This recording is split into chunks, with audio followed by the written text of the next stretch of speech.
ಮೊದಲ ಸ್ಟೋರಿ ಲೋಕಸಭೆಯಲ್ಲಿ ರಾಹುಲ್ ಭಾಷಣಕ್ಕೆ ಅವಕಾಶ ನೀಡದ್ದಕ್ಕೆ ಆಕ್ರೋಶ ವ್ಯಕ್ತಪಡಿಸಿದ್ದು ಸ್ಪೀಕರ್ ಓಂ ಬಿರ್ಲಾ ವಿರುದ್ಧ ಕಾಂಗ್ರೆಸ್ ಸಂಸದರು ಸಿಡಿದೆದ್ದಿದ್ದಾರೆ. ಲೋಕಸಭಾ ಸ್ಪೀಕರ್ ವಿರುದ್ಧವೇ ಅವಿಶ್ವಾಸ ನಿರ್ಣಯ ಮಂಡನೆ. ಸ್ಪೀಕರ್ ಪದಚ್ಯುತಿಗೆ ಆಗ್ರಹಿಸಿ ವಿಪಕ್ಷಗಳು ಅವಿಶ್ವಾಸ ಮಂಡನೆ ಮಾಡಿವೆ. ನಿಯಮ 94C ಅಡಿಯಲ್ಲಿ ವಿಪಕ್ಷಗಳು ಅವಿಶ್ವಾಸ ನಿರ್ಣಯ ಮಂಡನೆ ಮಾಡಿದ್ದಾರೆ. 118 ಸಂಸದರ ಸಹಿ ಇದೆ. ಕಾಂಗ್ರೆಸ್ ಸಂಸದ ಗೌರವ್ ಗೊಗೊಯ್ರಿಂದ ಅವಿಶ್ವಾಸ ಗೊತ್ತುವಳಿ. ವಿಪಕ್ಷಗಳ ಅವಿಶ್ವಾಸ ಗೊತ್ತುವಳಿ ಲೋಕಸಭಾ ಕಾರ್ಯದರ್ಶಿಗೆ ರವಾನೆಯಾಗಿದ್ದು ವಿಪಕ್ಷಗಳ ಗೊತ್ತುವಳಿ ಪರಿಶೀಲನೆಗೆ ಸೂಚನೆ ಕೊಟ್ಟಿದ್ದಾರೆ ಸ್ಪೀಕರ್.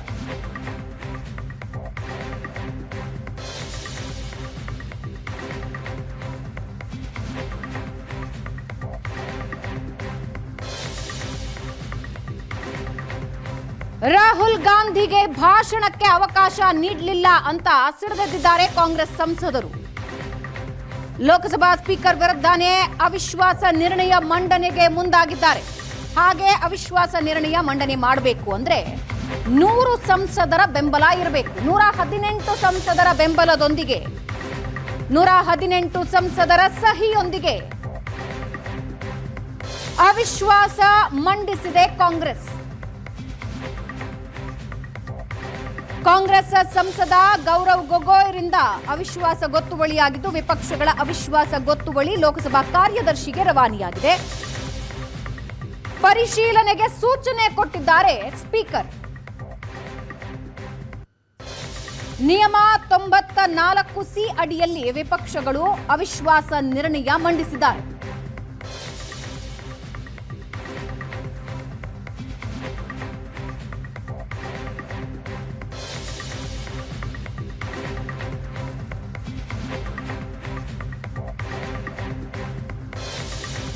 ಇನ್ನು ಅವಿಶ್ವಾಸ ನಿರ್ಣಯಕ್ಕೆ ಕೊಟ್ಟಿರೋ ಕಾರಣಗಳೇನು ಅನ್ನೋದನ್ನ ನೋಡ್ತಾ ಹೋಗೋಣ.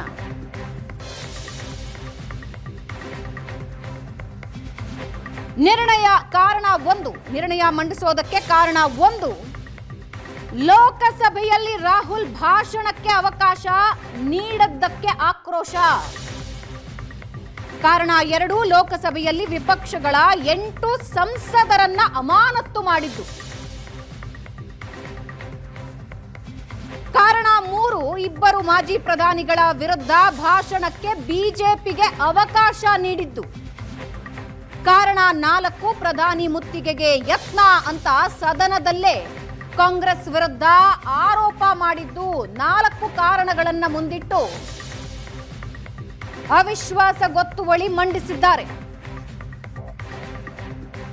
ಹಾಗಾದ್ರೆ ಇದು ಹೆಂಗ್ ವರ್ಕ್ ಆಗುತ್ತೆ ಇಲ್ವಾ? ನಂಬರ್ ಗೇಮ್ ನೋಡ್ತಾ ಹೋಗೋಣ.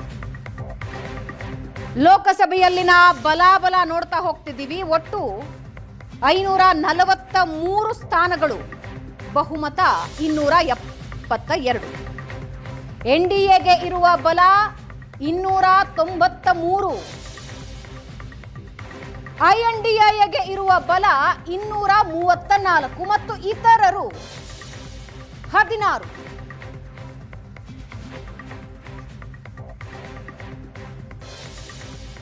ಲೋಕಸಭೆಯ ಬಲಾಬಲ ನೀವು ನೋಡ್ತಾ ಇದ್ದೀರಿ.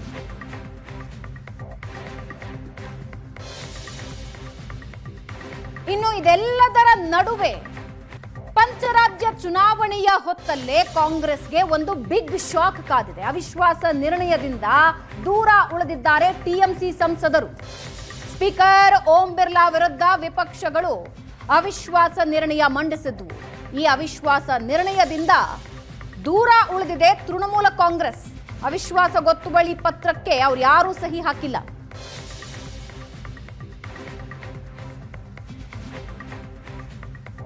ಕಾಂಗ್ರೆಸ್ ಜೊತೆ ನಾನಿಲ್ಲ ಅಂತ ಟಿಎಂಸಿ ಸಂಸದರು ದೂರ ಸರಿದಿದ್ದಾರೆ. ಇದರಿಂದ ವಿಪಕ್ಷಗಳ ಸಂಖ್ಯಾಬಲ ಕುಸಿತ ಆಗಿದೆ. ಈಗಾಗಲೇ ನಾವು ಐಎನ್ಡಿಎ ಬಲ ಎಷ್ಟು ಅಂತ ನಿಮಗೆ ಹೇಳಿದ್ವಿ, 234. ಲೋಕಸಭೆಯಲ್ಲಿ ತೃಣಮೂಲ ಕಾಂಗ್ರೆಸ್ ಹೊಂದಿರೋ ಸಂಸದರ ಸಂಖ್ಯೆ 29. ವಿಪಕ್ಷಗಳ ಸಂಸದರ ಸಂಖ್ಯಾಬಲ ಈಗ 205ಕ್ಕೆ ಕುಸಿದಿದೆ. ಯಾಕಂದ್ರೆ ಟಿಎಂಸಿ ಅವಿಶ್ವಾಸ ಗೊತ್ತುವಳಿ ಮಂಡನೆಗೆ ತನ್ನ ಸಪೋರ್ಟ್ ಕೊಟ್ಟಿಲ್ಲ, ನಾನು ಇದರಿಂದ ದೂರ ಇದ್ದೀನಿ ಅಂತ ಹೇಳಿದೆ. ಹಾಗಾಗಿ ಸಂಖ್ಯಾಬಲ ಕುಸಿದಿರೋದು 205ಕ್ಕೆ.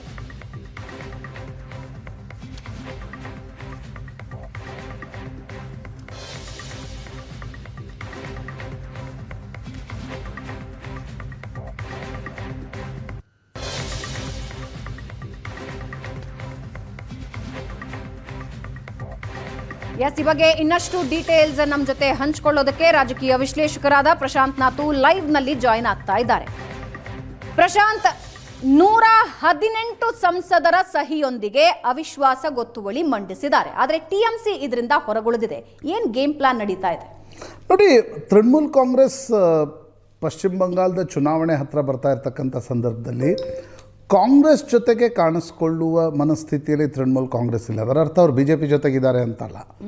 BJP ಮತ್ತು ಕಾಂಗ್ರೆಸ್, ಯಾಕೆಂದರೆ ಕಾಂಗ್ರೆಸ್ ಜೊತೆ ಹತ್ತಿರ ಬರೋದು ಕೂಡ ಒಂದು ರೀತಿ ಕಾಂಗ್ರೆಸ್ ತೃಣಮೂಲ್ ಕಾಂಗ್ರೆಸ್ನ ಮೈತ್ರಿ ಅಂತಕ್ಕಂಥದ್ದು ಬರುತ್ತೆ. ಈಗ ಮಮತಾ ಬ್ಯಾನರ್ಜಿ ಅದರಿಂದ ಮೊದಲಿಂದಲೂ ಕೂಡ ದೂರದಲ್ಲಿದ್ದಾರೆ. ಕಾಂಗ್ರೆಸ್ ಮಾಡ್ತಾ ಇರ್ತಕ್ಕಂಥ ಆರೋಪ 2 ಕಾರಣಗಳಿಗೋಸ್ಕರ. ಅಂದರೆ ಸ್ಪೀಕರ್ ಓಂ ಬಿರ್ಲಾ ಪಾರ್ಟಿಸನ್ ಇದ್ದಾರೆ ಅಂತಕ್ಕಂಥದ್ದು ಕಾಂಗ್ರೆಸ್ನ ಮೊದಲಿಂದಲೂ ಕೂಡ ಆರೋಪ ಇದೆ.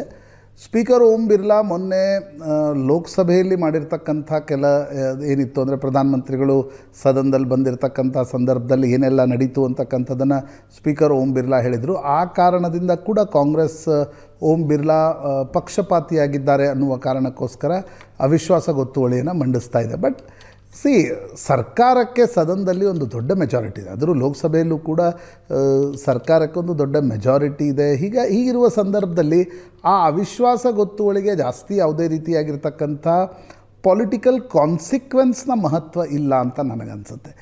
ಆದರೆ ಸ್ಪೀಕರ್ ವಿರುದ್ಧ ಅವಿಶ್ವಾಸ ಗೊತ್ತುವಳಿ ಮಂಡನೆಗೆ ಕಾಂಗ್ರೆಸ್ ಏನು ಮನಸ್ಸು ಮಾಡ್ತಾ ಇದೆ, ಇದರಿಂದ ಏನು ಲಾಭ ಅಂತಕ್ಕಂಥದ್ದು ಕೂಡ ಒಂದು ಪ್ರಶ್ನೆ. ಯಾಕಂದರೆ ಪದೇ ಪದೇ ಈ ರೀತಿ ಸ್ಪೀಕರ್ ವಿರುದ್ಧ ಅವಿಶ್ವಾಸ ಗೊತ್ತುವಳಿಯಂಥ ನಿರ್ಧಾರಗಳನ್ನು ಬೇರೆ ಬೇರೆ ರಾಜ್ಯಗಳಲ್ಲಿ ವಿಪಕ್ಷಗಳು ತೆಗೆದುಕೊಳ್ತಾ ಇವೆ. ಸ್ಪೀಕರನ್ನು ಆಯ್ಕೆ ಮಾಡಿರ್ತಕ್ಕಂಥ ಸಂದರ್ಭದಲ್ಲಿ ಪಕ್ಷ ಮತ್ತು ವಿಪಕ್ಷಗಳು ಸೇರಿಯೇ ಸ್ಪೀಕರನ್ನು ಆಯ್ಕೆ ಮಾಡ್ತವೆ. ನಡಾವಳಿಗಳ ಸಂದರ್ಭದಲ್ಲಿ ಸ್ಪೀಕರ್ ಸರ್ಕಾರ ಏನು ಹೇಳುತ್ತೆ ಅನ್ನೋದನ್ನು ಕೂಡ ಸ್ಪೀಕರ್ ಗಣನೆಗೆ ತೆಗೆದುಕೊಳ್ಬೇಕಾಗತ್ತೆ. But speaker is being a custodian of the house. ವಿಪಕ್ಷಗಳನ್ನು ಕೂಡ ವಿಶ್ವಾಸಕ್ಕೆ ತೆಗೆದುಕೊಂಡು ಸದನವನ್ನು ನಡೆಸಬೇಕಾಗತ್ತೆ. ಸ್ಪೀಕರ್ ಓಂ ಬಿರ್ಲಾ ಬಗ್ಗೆ ಕಾಂಗ್ರೆಸ್ ಏನು ಅವಿಶ್ವಾಸ ಗೊತ್ತುವಳಿಯನ್ನು ತರಲಿಕ್ಕೆ ಹೊರಟಿದೆ, ಇದು ಅಂತಿಮವಾಗಿ ಇದರ ಪೊಲಿಟಿಕಲ್ ಕಾನ್ಸಿಕ್ವೆನ್ಸ್ ಏನೂ ಇರಲ್ಲ ಅಂತ ಅನಿಸುತ್ತೆ. ಬಟ್ ಸ್ಪೀಕರ್ ನಮ್ಮ ಪರವಾಗಿಲ್ಲ, ಸ್ಪೀಕರ್ ನಮ್ಮನ್ನು ರಕ್ಷಣೆ ಕೊಡ್ತಾ ಇಲ್ಲ ಅನ್ನುವ ಪಾಯಿಂಟನ್ನು ಕನ್ವೆ ಮಾಡುವ ಪ್ರಯತ್ನದ ಭಾಗವಾಗಿ ಈ ಅವಿಶ್ವಾಸ ಗೊತ್ತುವಳಿ ಬರ್ತಾ ಇದೆ ಅಂತ ಅನಿಸುತ್ತೆ. ಭಾವನಾ, ರೈಟ್. ಇದರಿಂದ ಈಗ ಸುದ್ದಿ ಆಗಬೇಕು ಅಥವಾ ಸದನದಲ್ಲಿ ಗೊಂದಲ ಆಗಬೇಕು ಅನ್ನೋದು ಬಿಟ್ಟರೆ ವಿಪಕ್ಷಗಳು ಗಳಿಸೋದೇನು ಪ್ರಶಾಂತ್ ಇದರಿಂದ? ನೋಡಿ, ಪ್ರಮುಖವಾಗಿ ನಾನು ಆಗಲೇ ಹೇಳಿದಂತೆ ಸ್ಪೀಕರ್ ಸದನವನ್ನು ನಡೆಸುವ ಸಂದರ್ಭದಲ್ಲಿ ಪಕ್ಷಪಾತಿಯಾಗಿದ್ದಾರೆ ಅನ್ನೋ ಪಾಯಿಂಟ್. ಈಗ ಕಾಂಗ್ರೆಸ್ನ ಎಲ್ಲ ಆರೋಪಗಳು ನೀವು ನೋಡಿ, ಕೇಂದ್ರ ಚುನಾವಣಾ ಆಯೋಗದ ವಿರುದ್ಧ ಕಾಂಗ್ರೆಸ್ ಆರೋಪ ಮಾಡ್ತು. ಕಾಂಗ್ರೆಸ್ನ ಮಿತ್ರ ಪಕ್ಷ ಶಿವಸೇನೆಯ ಸಂಜಯ್ ರಾವತ್ ಒಂದು ಹೆಜ್ಜೆ ಹೋಗಿ ಸುಪ್ರೀಂ ಕೋರ್ಟ್ನ ಮುಖ್ಯ ನ್ಯಾಯಮೂರ್ತಿ ಚಂದ್ರಚೂಡ್ ಅವರು ಕೊಟ್ಟಿರ್ತಕ್ಕಂಥ ಒಂದು ತೀರ್ಪಿನ ಬಗ್ಗೆ ಕೂಡ ಸಂಜಯ್ ರಾವತ್ ಚುನಾವಣಾ ಭಾಷಣದಲ್ಲಿ ಆರೋಪವನ್ನು ಮಾಡಿದರು. ಈಗ ಸ್ಪೀಕರ್ ಚೇರ್ ಮೇಲೆ ಮಾಡ್ತಿದ್ದಾರೆ. ಅಂದರೆ ಸ್ಪೀಕರ್ ವಿರುದ್ಧ ಅವಿಶ್ವಾಸ ಗೊತ್ತುವಳಿಯನ್ನು ತರ್ತಕ್ಕಂಥ ಕ್ರಮ ಸಂವಿಧಾನ ಬಾಹಿರ ಏನಲ್ಲ. ಆದರೆ ಪದೇ ಪದೇ ಇದನ್ನು ಚಲಾಯಿಸಬಾರ್ದು ಅಂತಕ್ಕಂಥದ್ದನ್ನು ಸಂವಿಧಾನ ಹೇಳುತ್ತೆ. ಬಟ್ ನನಗನ್ಸುತ್ತೆ, looking at the majority of the government ಇನ್ ಲೋಕಸಭಾ, ಈ ಅವಿಶ್ವಾಸ ಗೊತ್ತುವಳಿ ಏನು ಭಯಂಕರ ರಾಜಕೀಯ ಸಂಚಲನವನ್ನು ಉಂಟು ಮಾಡುತ್ತೆ ಅಂತ ಅನ್ಸಲ್ಲ. ಈಗ ಅನೇಕ ಬಾರಿ ಏನಾಗುತ್ತೆ, ಸರ್ಕಾರದ ವಿರುದ್ಧ ಅವಿಶ್ವಾಸ ಗೊತ್ತುವಳಿಯನ್ನು ವಿಪಕ್ಷಗಳು ತರ್ತವೆ, 3 ದಿನ ಡಿಬೇಟ್ ಆಗುತ್ತೆ, ವೋಟಿಂಗ್ ಹೋಗ್ತವೆ, ಜನರಿಗೆ ಗೊತ್ತಿರುತ್ತೆ ಇದರಲ್ಲಿ ಏನು ಭಯಂಕರ ಏನು ಆಗಲ್ಲ ಅಂತ. ಅದೇ ರೀತಿಯ ಅವಿಶ್ವಾಸ ಗೊತ್ತುವಳಿ ಸ್ಪೀಕರ್ ವಿರುದ್ಧ ತರ್ತಾ ಇರ್ತಕ್ಕಂಥದ್ದು. ಸ್ಪೀಕರ್ ಚೇರ್ ಒಂದೇನು ನಾನ್ ಪಾರ್ಟಿಸನ್ ಆಗಿದೆ, ಓಂ ಬಿರ್ಲಾ ನಾನ್ ಪಾರ್ಟಿಸನ್ ಅಲ್ಲ, ಪಕ್ಷಪಾತಿಯಾಗಿದ್ದಾರೆ ಅನ್ನೋದನ್ನು ತೋರಿಸುವ ಭಾಗ ಅನ್ನೋದು ಬಿಟ್ಟರೆ ಅದರಲ್ಲೇನು ಬಹಳ ದೊಡ್ಡ ಬದಲಾವಣೆ ಆಗುತ್ತೆ ರಾಜಕೀಯವಾಗಿ ಅಂತ ಅನ್ನಿಸ್ತಾ ಇಲ್ಲ. ಭಾವನಾ, ಪ್ರಶಾಂತ್, ಒಂದು ಚೂರು ಇತಿಹಾಸಕ್ಕೆ ಹೋಗೋದಾದ್ರೆ ಇಂತಹ ಸನ್ನಿವೇಶ ಬಹಳ ವಿಪಕ್ಷಗಳು ಬಹಳ ದೊಡ್ಡದಾಗಿ ಸದ್ದು ಮಾಡಿದ್ದು ಅಥವಾ ಶಕ್ತಿ ಪ್ರದರ್ಶನ ಮಾಡಿದ್ದು ಯಾವುದಾದ್ರೂ ಒಂದು ಇತಿಹಾಸ ನೆನಪಿಸ್ಕೊಳ್ಬಹುದು? ಅನೇಕ ಬಾರಿ ನೋಡಿ, ಸ್ಪೀಕರ್ ಅವಿಶ್ವಾಸ ಗೊತ್ತುವಳಿ ಮಂಡನೆ ಆಗಿ ಸ್ಪೀಕರನ್ನು ತೆಗೆದಿರ್ತಕ್ಕಂಥ ಉದಾಹರಣೆಗಳು ಭಾರತದಲ್ಲಿ ಇಲ್ಲ. ಯಾಕಂದರೆ ಸ್ಪೀಕರ್ ಯಾವಾಗಲೂ ಕೂಡ ಸರ್ಕಾರದ ಪಕ್ಷದಿಂದಲೇ ಬಂದಿರ್ತಾರೆ.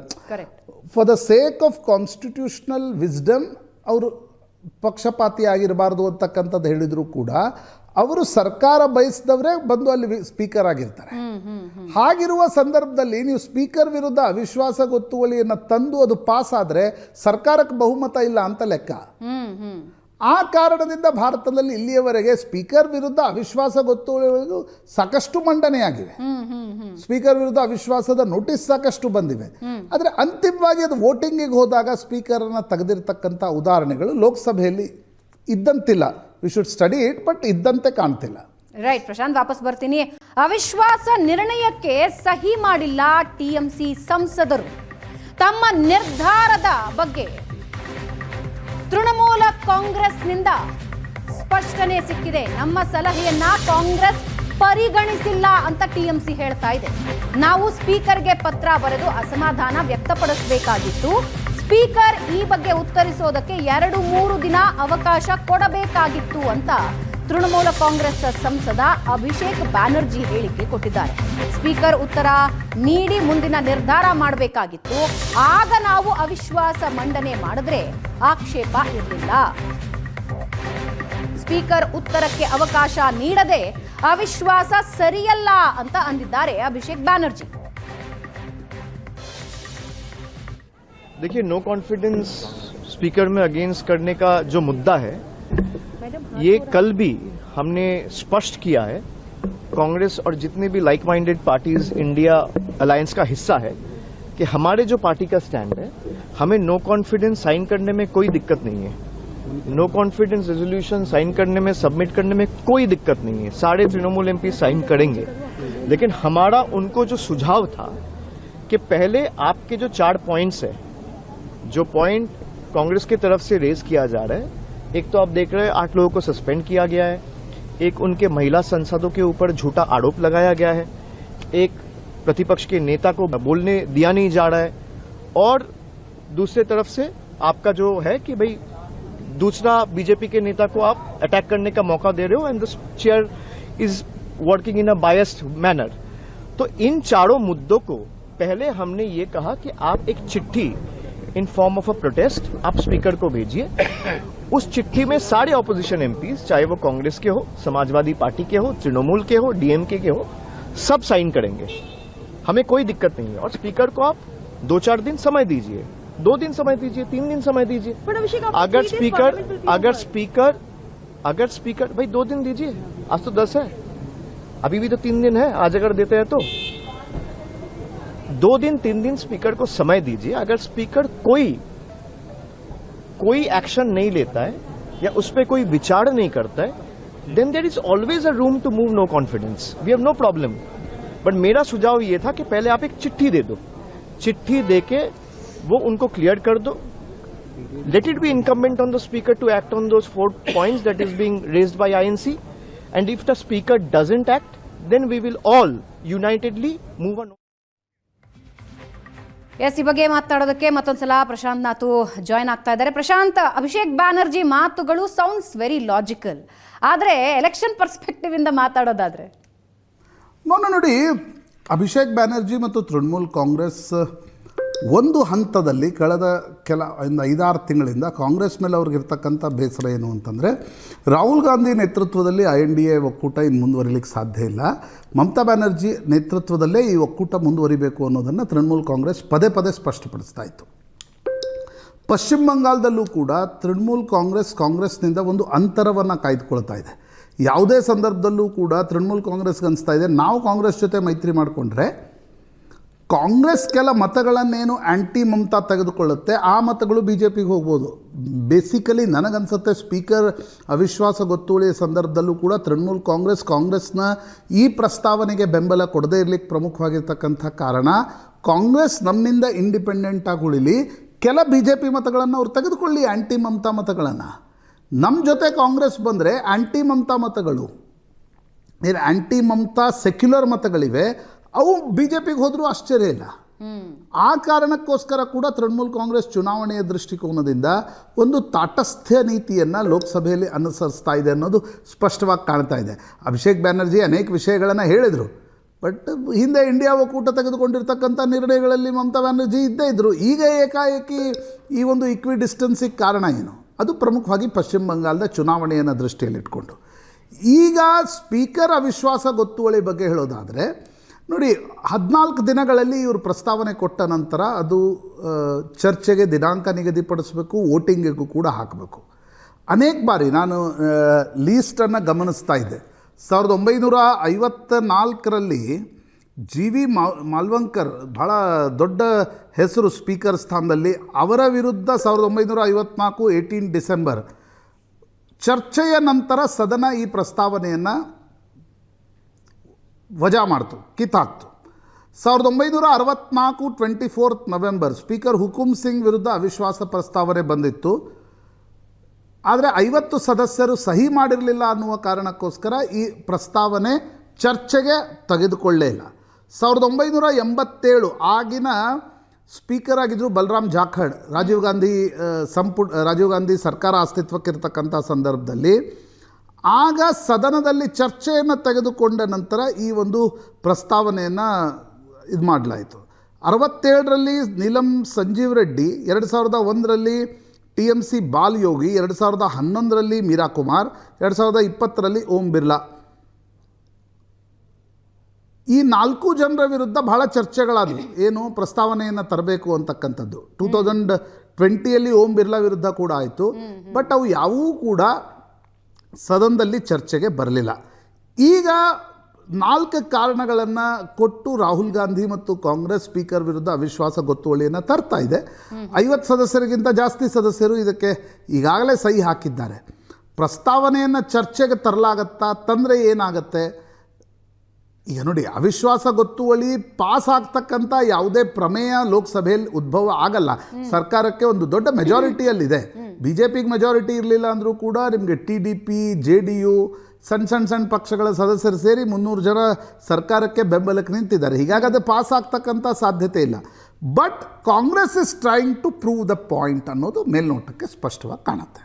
ಓಕೆ, TMC ವಿಷಯಕ್ಕೆ ಬರೋದಾದ್ರೆ, ಹಾಗಾದ್ರೆ TMC ಜೊತೆಗೆ ಹೋಗಲ್ಲ ಅನ್ನೋದು ಈ ಮೂಲಕ ಸ್ಪಷ್ಟನಾ ಈ ಬಾರಿಯ ಎಲೆಕ್ಷನ್ನಲ್ಲಿ, ವಿಧಾನಸಭಾ ಎಲೆಕ್ಷನ್ನಲ್ಲಿ? ಈಗಾಗಲೇ ಮಮತಾ ಬ್ಯಾನರ್ಜಿ ಅದನ್ನು ಬಹಳ ಸ್ಪಷ್ಟಪಡಿಸಿದ್ದಾರೆ.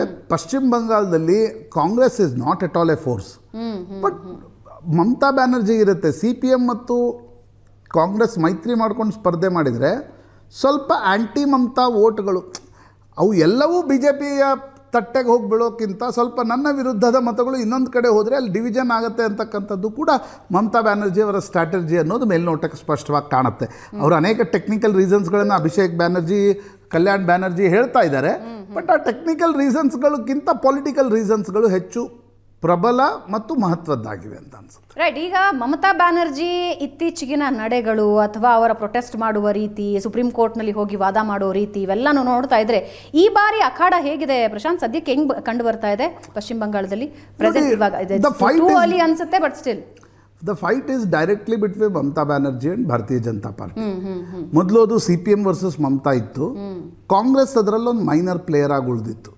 ಇವತ್ತು ಕಾಂಗ್ರೆಸ್ ಬಳಿ ಆ ನೇತೃತ್ವನೇ ಇಲ್ಲ. ಆ ನೇತೃತ್ವವನ್ನು ಕೂಡ ಮಮತಾ ಬ್ಯಾನರ್ಜಿ ತೆಗೆದುಕೊಂಡ್ಬಿಟ್ರು. ಅನೇಕ ಸಂಸದರು, ಏನು ಮಾಜಿ ಸಂಸದರಾಗಿದ್ರು ಅವರನ್ನು ತೆಗೆದುಕೊಂಡ್ಬಿಟ್ರು. ಅಧೀರ್ ರಂಜನ್ ಚೌಧರಿ ಬಿಟ್ಟರೆ, ಈಗ ಮೊದಲು ಪ್ರಿಯರಂಜನ್ ದಾಸ್ ಮುನ್ಷಿ, ದೀಪಾ ದಾಸ್ ಮುನ್ಷಿ ಇವರೆಲ್ಲರೂ ಕೂಡ ಒಂದು ನೇತೃತ್ವ ಅಲ್ಲಿತ್ತು. ಈಗ ಅಧೀರ್ ರಂಜನ್ ಚೌಧರಿ ಬಿಟ್ಟರೆ ಮಮತಾ ಬ್ಯಾನರ್ಜಿಯನ್ನು ಹೆಡ್ ಆನ್ ತೆಗೆದುಕೊಳ್ತಕ್ಕಂಥ ಯಾವುದೇ ನಾಯಕ ಪಶ್ಚಿಮ ಬಂಗಾಳದಲ್ಲಿಲ್ಲ. ಮಮತಾ ಬ್ಯಾನರ್ಜಿಗೆ ಅನಿಸ್ತಾ ಇದೆ this will be A do or die fight. ನೋಡಿ, BJP 2016ರಲ್ಲಿ ಮಮತಾಗೆ ಯಾವ ರೀತಿ ಚಾಲೆಂಜ್ ಮಾಡಿತ್ತು, ಆ ಚಾಲೆಂಜ್ 21ರಲ್ಲಿ ಕಾಣಲಿಲ್ಲ. ಪ್ರಶಾಂತ್ ಕಿಶೋರ್ ಸ್ಟ್ರಾಟಜಿಸ್ಟ್ ಆಗಿ ಬಂದಾಗ, ಅಂತಿಮ ಫಲಿತಾಂಶವನ್ನು ತೆಗೆದುಕೊಂಡಾಗ ಮಮತಾ ಬ್ಯಾನರ್ಜಿ 19, 21, 24 ಈ 3 ಚುನಾವಣೆಗಳಲ್ಲಿ ಒಂದು ಎಡ್ಜನ್ನು ಕಾಪಾಡಿಕೊಂಡಿದ್ದಾರೆ. ಈ ಬಾರಿ BJP ಹೇಳ್ತಾ ಇದೆ this is not only a political fight. BJPಯ ರಾಷ್ಟ್ರೀಯ ಸಂಘಟನಾ ಕಾರ್ಯದರ್ಶಿ BL ಸಂತೋಷ್ ಅವರ ಇತ್ತೀಚಿನ ಇಂಟರ್ವ್ಯೂದಲ್ಲಿ ಅವರು ಹೇಳಿದ್ದಾರೆ this is not political fight, this is civilisational fight between BJP and Trinamool Congress ಅಂತ. ಹಾಗಿರುವಾಗ ಮಮತಾ ಬ್ಯಾನರ್ಜಿಗೂ ಕೂಡ ತನ್ನ ಫೋರ್ಟೆಯನ್ನು ಯಾಕಂದರೆ ಅರವಿಂದ್ ಕೇಜ್ರಿವಾಲ್ ನೋಡಿ, ವಿರುದ್ಧ ಇದ್ದವರು ಯಾವ್ಯಾವ ಪಾರ್ಟಿ ಇದ್ದು ನೀವು ಒಂದೊಂದು ತೆಗೆದುಕೊಂಡು ಬನ್ನಿ. ಲಾಲೂ ಪ್ರಸಾದ್ ಯಾದವ್ ಬಿಹಾರದಲ್ಲಿ, ಲಾಲೂ ಪ್ರಸಾದ್ ಯಾದವ್ ಚುನಾವಣೆಯನ್ನು ಗೆಲ್ಲಿಕ್ಕೆ ಸಾಧ್ಯ ಆಗಲಿಲ್ಲ, ಅಂದರೆ ಅವರ ಪುತ್ರರು ತೇಜಸ್ವಿ ಯಾದವ್ ಇವರೆಲ್ಲರು. ಜಾರ್ಖಂಡ್ದಲ್ಲಿ ಹೇಮಂತ್ ಸೊರೇನ್ ತಮ್ಮ ಕೋಟೆಯನ್ನು ಉಳಿಸ್ಕೊಳ್ಳುವಲ್ಲಿ ಯಶಸ್ವಿಯಾದರು. But when you come to Delhi, Arvind Kejriwal ಆ ಕೋಟೆಯನ್ನು ಉಳಿಸ್ಕೊಳ್ಳಿಕ್ಕೆ ಸಾಧ್ಯ ಆಗಲಿಲ್ಲ. 10 ವರ್ಷದ ನಂತರ ಆ ಕೋಟೆ ಮುರಿದು ಬಿತ್ತು. ಶರದ್ ಪವಾರರ ಕೋಟೆಯನ್ನು BJP ಅಜಿತ್ ಪವಾರರನ್ನು ಸೆಳೆದುಕೊಂಡು ಆ ಕೋಟೆಯನ್ನೇ ಒಡೆದು ಹಾಕ್ತು. ಇಲ್ಲರ ಶರದ್ ಪವಾರರ ಉದ್ಧವ್ ಠಾಕ್ರೆ ಕಾಂಗ್ರೆಸ್ ಒಂದು ಮೈತ್ರಿಕೂಟದ ಸರ್ಕಾರ ಇತ್ತು. ಈಗ BJPಯ ವಿರುದ್ಧ ಈಗ ನವೀನ್ ಪಟ್ನಾಯಕ್ ಫಾರ್ ಎಕ್ಸಾಂಪಲ್ ಒಡಿಸ್ಸಾದಲ್ಲಿ ಸುಮಾರು 2 ದಶಕಗಳ ಕಾಲ ಆ ಕೋಟೆಯನ್ನು ಉಳಿಸ್ಕೊಂಡಿದ್ರು. ಈಗ ಆ ಕೋಟೆಯನ್ನು ಉಳಿಸ್ಕೊಳ್ತಕ್ಕಂಥ ಸಾಮರ್ಥ್ಯ, ಸ್ಟ್ರೀಟ್ ಸ್ಮಾರ್ಟ್ನೆಸ್, ಪೊಲಿಟಿಕಲ್ ಲೀಡರ್ಶಿಪ್ ಇರೋದು ಮಮತಾ ಬ್ಯಾನರ್ಜಿ ಹತ್ರ. ಹೀಗಾಗಿ ಮಮತಾ ಬ್ಯಾನರ್ಜಿ ಎನ್ನುವ ಕೋಟೆಯನ್ನು ಓಡಿದ್ರೆ ಪ್ರಾದೇಶಿಕ ಪಕ್ಷಗಳ ಕೋಟೆಗಳು ಕೂಡ, ಈಗ ಫಾರ್ ಎಕ್ಸಾಂಪಲ್ JDS ಇತ್ತಲ್ರಿ, BJP ಇತ್ತು, ಇವತ್ತು JDS BJP ಜೊತೆ ಹೋಗಿ ಕುಳಿತುಕೊಂಡಿದೆ. ಆ ಕಾರಣದಿಂದ BJPಗೆ ಅನಿಸ್ತಾ ಇದೆ ಎಲ್ಲೆಲ್ಲಿ ಸಾಧ್ಯವೋ ಅಲ್ಲಿ ಪ್ರಾದೇಶಿಕ ಪಕ್ಷಗಳ ಪ್ರಭುತ್ವವನ್ನು ಒಡೆದ್ರೆ ಅದು ನಮಗೆ ಮುಂದಿನ ದಿನಗಳಲ್ಲಿ ಲಾಭ ಆಗುತ್ತೆ. ಅಸ್ಸಾಂನಲ್ಲಿ ಫಾರ್ ಎಕ್ಸಾಂಪಲ್ AGP ಹೋಯಿತು, BJPಗೆ ಲಾಭ ಆಯಿತು. ಸೊ ಪಶ್ಚಿಮ ಬಂಗಾಳವನ್ನು ಒಂದು ಯುದ್ಧದ ರೀತಿಯಲ್ಲಿ BJP ಮಾಡ್ತಾ ಇರ್ತಕ್ಕಂಥ ಸಂದರ್ಭದಲ್ಲಿ ಮಮತಾ ಬ್ಯಾನರ್ಜಿ ಹರಸಂಭವ ಪ್ರಯತ್ನವನ್ನು ಆ ಕೋಟೆಯನ್ನು ಉಳಿಸ್ಕೊಳ್ಳಿಕ್ಕೆ ಮಾಡ್ತಾ ಇದ್ದಾರೆ. ಇತ್ತೀಚಿನ ಸರ್ವೆಗಳವರೆಗೂ ಕೂಡ ಮಮತಾ ಬ್ಯಾನರ್ಜಿ ಎಡ್ಜ್ ಇದೆ. But it is too early to say anything. ಇನ್ನೂ 4-4 ತಿಂಗಳ ಕಾಲ ಇದೆ ಅದಕ್ಕೆ. ರೈಟ್ ಪ್ರಶಾಂತ್, ವಾಪಸ್ ಬರ್ತೀನಿ. ಲೋಕಸಭೆಯಲ್ಲಿ ಪ್ರಧಾನಿ ಮೋದಿ ಭಾಷಣ ರದ್ದಾಗಿದ್ದು ಯಾಕೆ ಅನ್ನೋದಕ್ಕೆ ಸಾಕ್ಷಿ ಕೊಡ್ತಾ ಇದೆ ಸರ್ಕಾರ. ಭಾರೀ ಚರ್ಚೆ ಮಧ್ಯೆ ಕೇಂದ್ರ ಸಚಿವರೇ ಒಂದು ವಿಡಿಯೋ ರಿಲೀಸ್ ಮಾಡಿದ್ದಾರೆ. ಫೆಬ್ರವರಿ 4ನೇ ತಾರೀಕು ಲೋಕಸಭೆಯಲ್ಲಿ ಹಾಗಾದ್ರೆ ನಡೆದದ್ದೇನು ಅನ್ನೋದಕ್ಕೆ ಒಂದು ವಿಡಿಯೋ ಸಾಕ್ಷಿ ಕೊಡ್ತಾ ಇದ್ದಾರೆ. ವಿಡಿಯೋ ಸಾಕ್ಷಿ ಕೊಟ್ಟಿದ್ದಾರೆ ಕೇಂದ್ರ ಸಂಸದೀಯ ಸಚಿವ ಕಿರಣ್ ರಿಜಿಜು. ಪ್ರಧಾನಿ ಆಸನನ ಸುತ್ತುವರಿತಾರೆ ಕಾಂಗ್ರೆಸ್ ಮಹಿಳಾ ಸಂಸದರು. ಓಂ ಬಿರ್ಲಾ ಇದನ್ನೇ ಹೇಳಿರ್ತಾರೆ. ಕಾಂಗ್ರೆಸ್ ಮಹಿಳಾ ಸಂಸದರ 2 ವಿಡಿಯೋಗಳು ರಿಲೀಸ್ ಆಗಿವೆ. ಕಾಂಗ್ರೆಸ್ ಮಹಿಳಾ ಸದಸ್ಯರ ಪ್ರತಿಭಟನೆ ವಿಡಿಯೋ ರಿಲೀಸ್ ಆಗಿದ್ದು, ಪ್ರಧಾನಿ ಸಂಸತ್ಗೆ ಆಗಮಿಸಿದ್ರೆ ಮುತ್ತಿಗೆ ಹಾಕೋದಕ್ಕೆ ಪ್ಲಾನ್ ಮಾಡಿಕೊಂಡಿದ್ರು. ಕೈಯಲ್ಲಿ ಬ್ಯಾನರ್ ಹಿಡ್ಕೊಂಡಿರೋದನ್ನ ನೀವು ನೋಡ್ತಾ ಇದ್ದೀರಿ.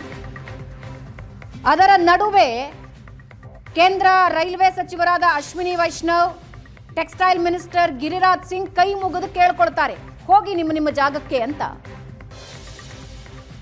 ಆದ್ರೆ ಈಗ ನೀವು ನೋಡ್ತಾ ಇದ್ದೀರಲ್ಲ, ಗಿರಿರಾಜ್ ಸಿಂಗ್ ಕೈ ಮುಗಿದು ಬೇಳ್ಕೊಳ್ತಾರೆ, ನಂತರ ಅಶ್ವಿನಿ ವೈಷ್ಣವ್ ಎದ್ದು ನಿಂತ್ಕೊಳ್ತಾರೆ, ಕೈ ಮುಗಿದು ಕೇಳ್ತಾರೆ ನಿಮ್ಮ ಪ್ಲೇಸ್ಗಳಿಗೆ ಹೋಗಿ ಅಂತ. ಆದ್ರೆ ಬ್ಯಾನರ್ ಹಿಡಿದುಕೊಂಡು ಮಹಿಳಾ ಸಂಸದರು ಪ್ರಧಾನಿ ಮೋದಿ ಅವರ ಆಸನದ ಸುತ್ತ ಸುತ್ತುವರ್ಕೊಳ್ತಾರೆ.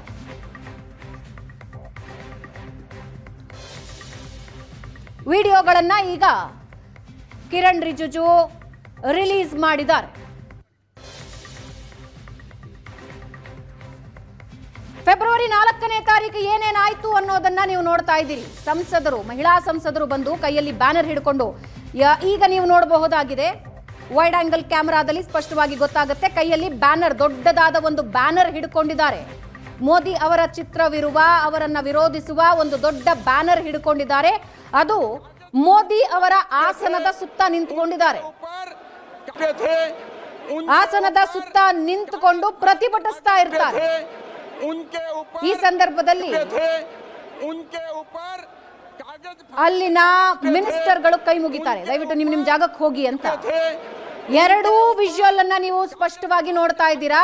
ವೈಡ್ ಆಂಗಲ್ ಕ್ಯಾಮೆರಾದ ವಿಜುವಲ್ ನಲ್ಲಿ ದೊಡ್ಡ ಬ್ಯಾನರ್ ಒಂದನ್ನ ಲೋಕಸಭೆಯ ಒಳಗೆ ತೆಗೆದುಕೊಂಡು ಬಂದು ಯಾವ ರೀತಿ ಪ್ರತಿಭಟನೆ ಮಾಡಿದ್ರು, ಪ್ರಧಾನಿ ಆಸನದ ಸುತ್ತ ಸುತ್ತುವರ್ಕೊಂಡಿದ್ರು ಮಹಿಳಾ ಕಾಂಗ್ರೆಸ್ ಸಂಸದರು ಅನ್ನೋದನ್ನ ನೀವು ಸ್ಪಷ್ಟವಾಗಿ ನೋಡಬಹುದು. ಒಂದು 7 ರಿಂದ 8 ಜನ ಮಹಿಳಾ ಸಂಸದರು ಪ್ರಧಾನಿ ಆಸನನ ಸುತ್ತುವರಿತಾರೆ. ದೊಡ್ಡದಾದ ಬ್ಯಾನರ್ ಹಿಡ್ಕೊಂಡು ನೀವು ನೋಡ್ತಾ ಇದ್ದೀರಾ. ಲೋಕಸಭೆಯಲ್ಲಿ ನರವಾಣೆ ಪುಸ್ತಕದ ಬಗ್ಗೆ ರಾಹುಲ್ ಪ್ರಸ್ತಾಪ ಮಾಡಿದ್ರು. 4 ಸ್ಟಾರ್ ಡೆಸ್ಟಿನಿ ಅನ್ನೋ ಪುಸ್ತಕ ಲೋಕಸಭೆಗೆ ತಗೊಂಡು ಬಂದಿದ್ರು ರಾಹುಲ್. ಇದೀಗ ರಾಹುಲ್ ತಂದಿದ್ದ ನರವಾಣೆ ಪುಸ್ತಕದ ಬಗ್ಗೆ ಅನುಮಾನಗಳಿವೆ. ಮುದ್ರಣಾನೇ ಆಗದ ಪುಸ್ತಕವನ್ನ ರಾಹುಲ್ ತಂದಿದ್ದಾದ್ರು ಎಲ್ಲಿಂದ? ಒಂದೇ ಒಂದು ಪ್ರತಿಯನ್ನು ಮುದ್ರಣ ಮಾಡಿಲ್ಲ ಅಂತ ಪ್ರಕಾಶಕರು ಹೇಳ್ತಾ ಇದ್ದಾರೆ. ಪೆಂಗ್ವಿನ್ ರ್ಯಾಂಡಮ್ ಹೌಸ್ ನಿಂದ ಇದರ ಬಗ್ಗೆ ಒಂದು ಅಧಿಕೃತ ಟ್ವೀಟ್ ಇದೆ. 4 ಸ್ಟಾರ್ ಡೆಸ್ಟಿನಿ ಪುಸ್ತಕ ಮುದ್ರಣಕ್ಕೆ ಕಳಿಸೇ ಇಲ್ಲ ನಾವು. ಈಗ ಕೆಲವೆಡೆ ಲಭ್ಯವಿರುವ ಪುಸ್ತಕಗಳು ನಾವು ಮುದ್ರಣ ಮಾಡಿಲ್ಲ. ಆನ್ಲೈನ್ ಹಾಗೂ ಆಫ್ಲೈನ್ ಯಾವುದೇ ಪ್ರತಿಯೂ ನಮ್ಮದಲ್ಲ. ಈ ಬಗ್ಗೆ ಕಾಪಿರೈಟ್ ನಿಯಮದ ಅಡಿ ಕ್ರಮಕ್ಕೆ ನಾವು ಮುಂದಾಗಿದ್ದೀವಿ. ಲಭ್ಯ ಇರೋ ಪುಸ್ತಕದ ಎಲ್ಲ ಪ್ರತಿಗಳನ್ನ ಸೀಸ್ ಮಾಡಬೇಕು. ನಮ್ಮ ಅನುಮತಿ ಇಲ್ಲದೆ ಪುಸ್ತಕ ಮುದ್ರಣ ಕಾನೂನು ಬಾಹಿರ ಅಂತ ಅಧಿಕೃತವಾಗಿ ಟ್ವೀಟ್ ಮಾಡಿದ್ದಾರೆ. ಹಾಗಾದ್ರೆ ಮುದ್ರಣವೇ ಆಗದ ಪುಸ್ತಕವನ್ನ ರಾಹುಲ್ ತಂದಿದ್ದು ಎಲ್ಲಿಂದ? ಅವರ ಟ್ವೀಟ್ ನೀವು ನೋಡ್ತಾ ಇದ್ದೀರಿ.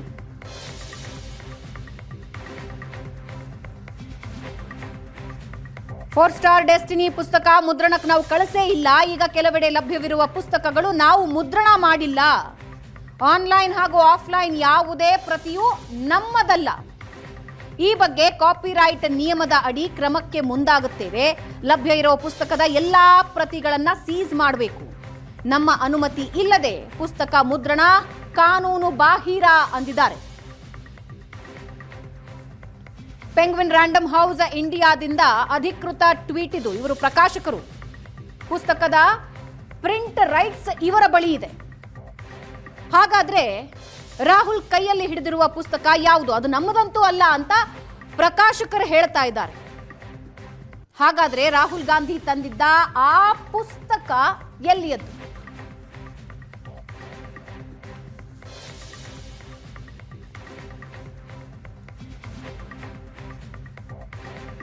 ಇನ್ನು ನರವಾಣೆ ಪುಸ್ತಕ ನಾವು ಮುದ್ರಿಸಿಲ್ಲ ಅಂತ ಪ್ರಕಾಶಕರು ಇದ್ರ ಬಗ್ಗೆ ಸ್ಪಷ್ಟನೆ ಕೊಟ್ಟಿದ್ದಾರೆ. ನರವಾಣೆ ಟ್ವೀಟ್ ಅನ್ನ ರಾಹುಲ್ ಗಾಂಧಿ ಉಲ್ಲೇಖ ಮಾಡಿ ಹೇಳಿಕೆ ನೀಡ್ತಾ ಇದ್ದಾರೆ.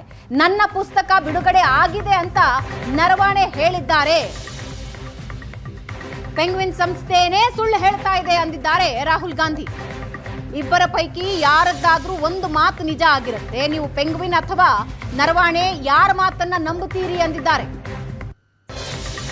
ಶ್ರೀ ನರವಾಣೆ ಅವರ ಟ್ವೀಟ್ ಇಲ್ಲಿದೆ. ದಯವಿಟ್ಟು ಎಲ್ಲರೂ ಇದನ್ನ ನೋಡಿ. ಎಂಎಂ ನರವಾಣೆ ಟ್ವೀಟ್ ಮಾಡಿದ್ದಾರೆ. ಹಲೋ ಫ್ರೆಂಡ್ಸ್, ನನ್ನ ಪುಸ್ತಕ ಲಭ್ಯ ಇದೆ. ಈ ಲಿಂಕ್ ಅನ್ನ ಅನುಸರಿಸಿ. ಹ್ಯಾಪಿ ರೀಡಿಂಗ್, ಜೈ ಹಿಂದ್ ಅಂದಿದ್ದಾರೆ. ಇದು ನರವಾಣೆ ಅವರ ಟ್ವೀಟ್. ನೀವು ಟ್ವೀಟ್ ಅನ್ನ ನೋಡಬಹುದು. ರಾಹುಲ್ ಗಾಂಧಿ ಅವರ ಸ್ಪಷ್ಟನೆ ಇದು. ನಾನು ಹೇಳ್ತಾ ಇರುವ ಅಂಶ ಅಂದ್ರೆ ನರವಾಣೆ ಸುಳ್ಳು ಹೇಳ್ತಿದ್ದಾರೆಯೇ? ನಾನು ಮಾಜಿ ಸೇನಾ ಮುಖ್ಯಸ್ಥನನ್ನ ನಂಬ್ತೀನಿ. ಅವರು ಸುಳ್ಳು ಹೇಳ್ತಾರೆ ಅಂತ ನಾನು ಭಾವಿಸೋದಿಲ್ಲ. ಪೆಂಗ್ವಿನ್ ಸುಳ್ಳು ಹೇಳ್ತಿದ್ದಾರೆ. ಯಾರಾದ್ರೂ ಇಬ್ಬರಲ್ಲಿ ಹೇಳಬಹುದು. ಎರಡೂ ಸತ್ಯವಾಗಿರೋದಕ್ಕೆ ಸಾಧ್ಯವಿಲ್ಲ. ದಯವಿಟ್ಟು ನಾನು ಹೇಳೋದನ್ನ ಕೇಳಿ. ಪೆಂಗ್ವಿನ್ ಏನೋ ಹೇಳ್ತಾ ಇದೆ. ಅವರು ಹೇಳ್ತಾ ಇದ್ದಾರೆ ಪುಸ್ತಕ ಪ್ರಕಟ ಆಗಿಲ್ಲ, ಆದ್ರೆ ಪುಸ್ತಕ ಅಮೆಜಾನ್ನಲ್ಲಿ ಲಭ್ಯ ಇದೆ ಅಂದಿದ್ದಾರೆ.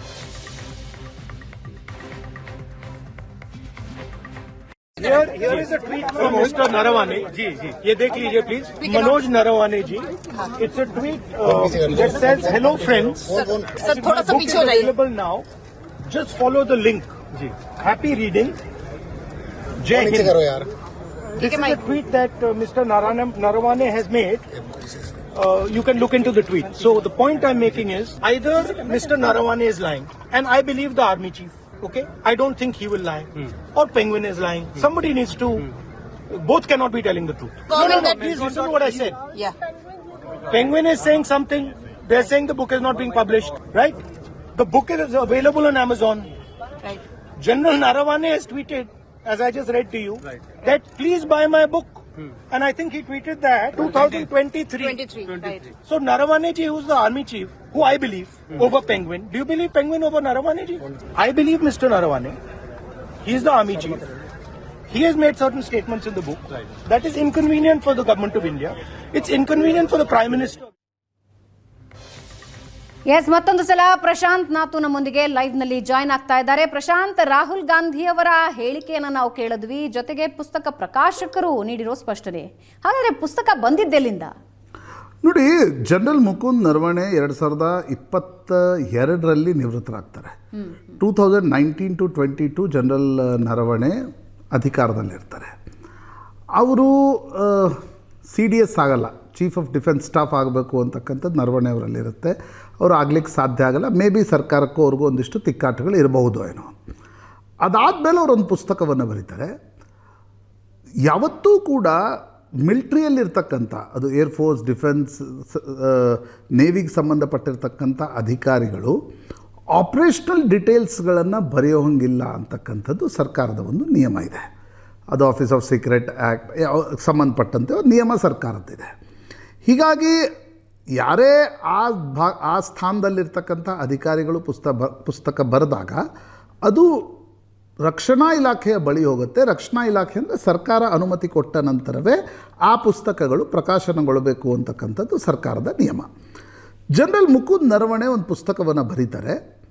ಈಗೇನು ನಾವು ಚಿತ್ರದಲ್ಲಿ ತೋರಿಸ್ತಾ ಇದ್ದೀವಿ 4 Stars of Destiny ಪುಸ್ತಕದಲ್ಲಿ ಪ್ರಮುಖವಾಗಿ ಅವರು ಪ್ರಸ್ತಾಪಿಸಿದ್ದೇನು, 2021ರಲ್ಲಿ 7 ಕಡೆ ಚೈನಾ ಜೊತೆ ಭಾರತದ ಸ್ಕರ್ಮಿಷಸ್ ನಡೀತವೆ.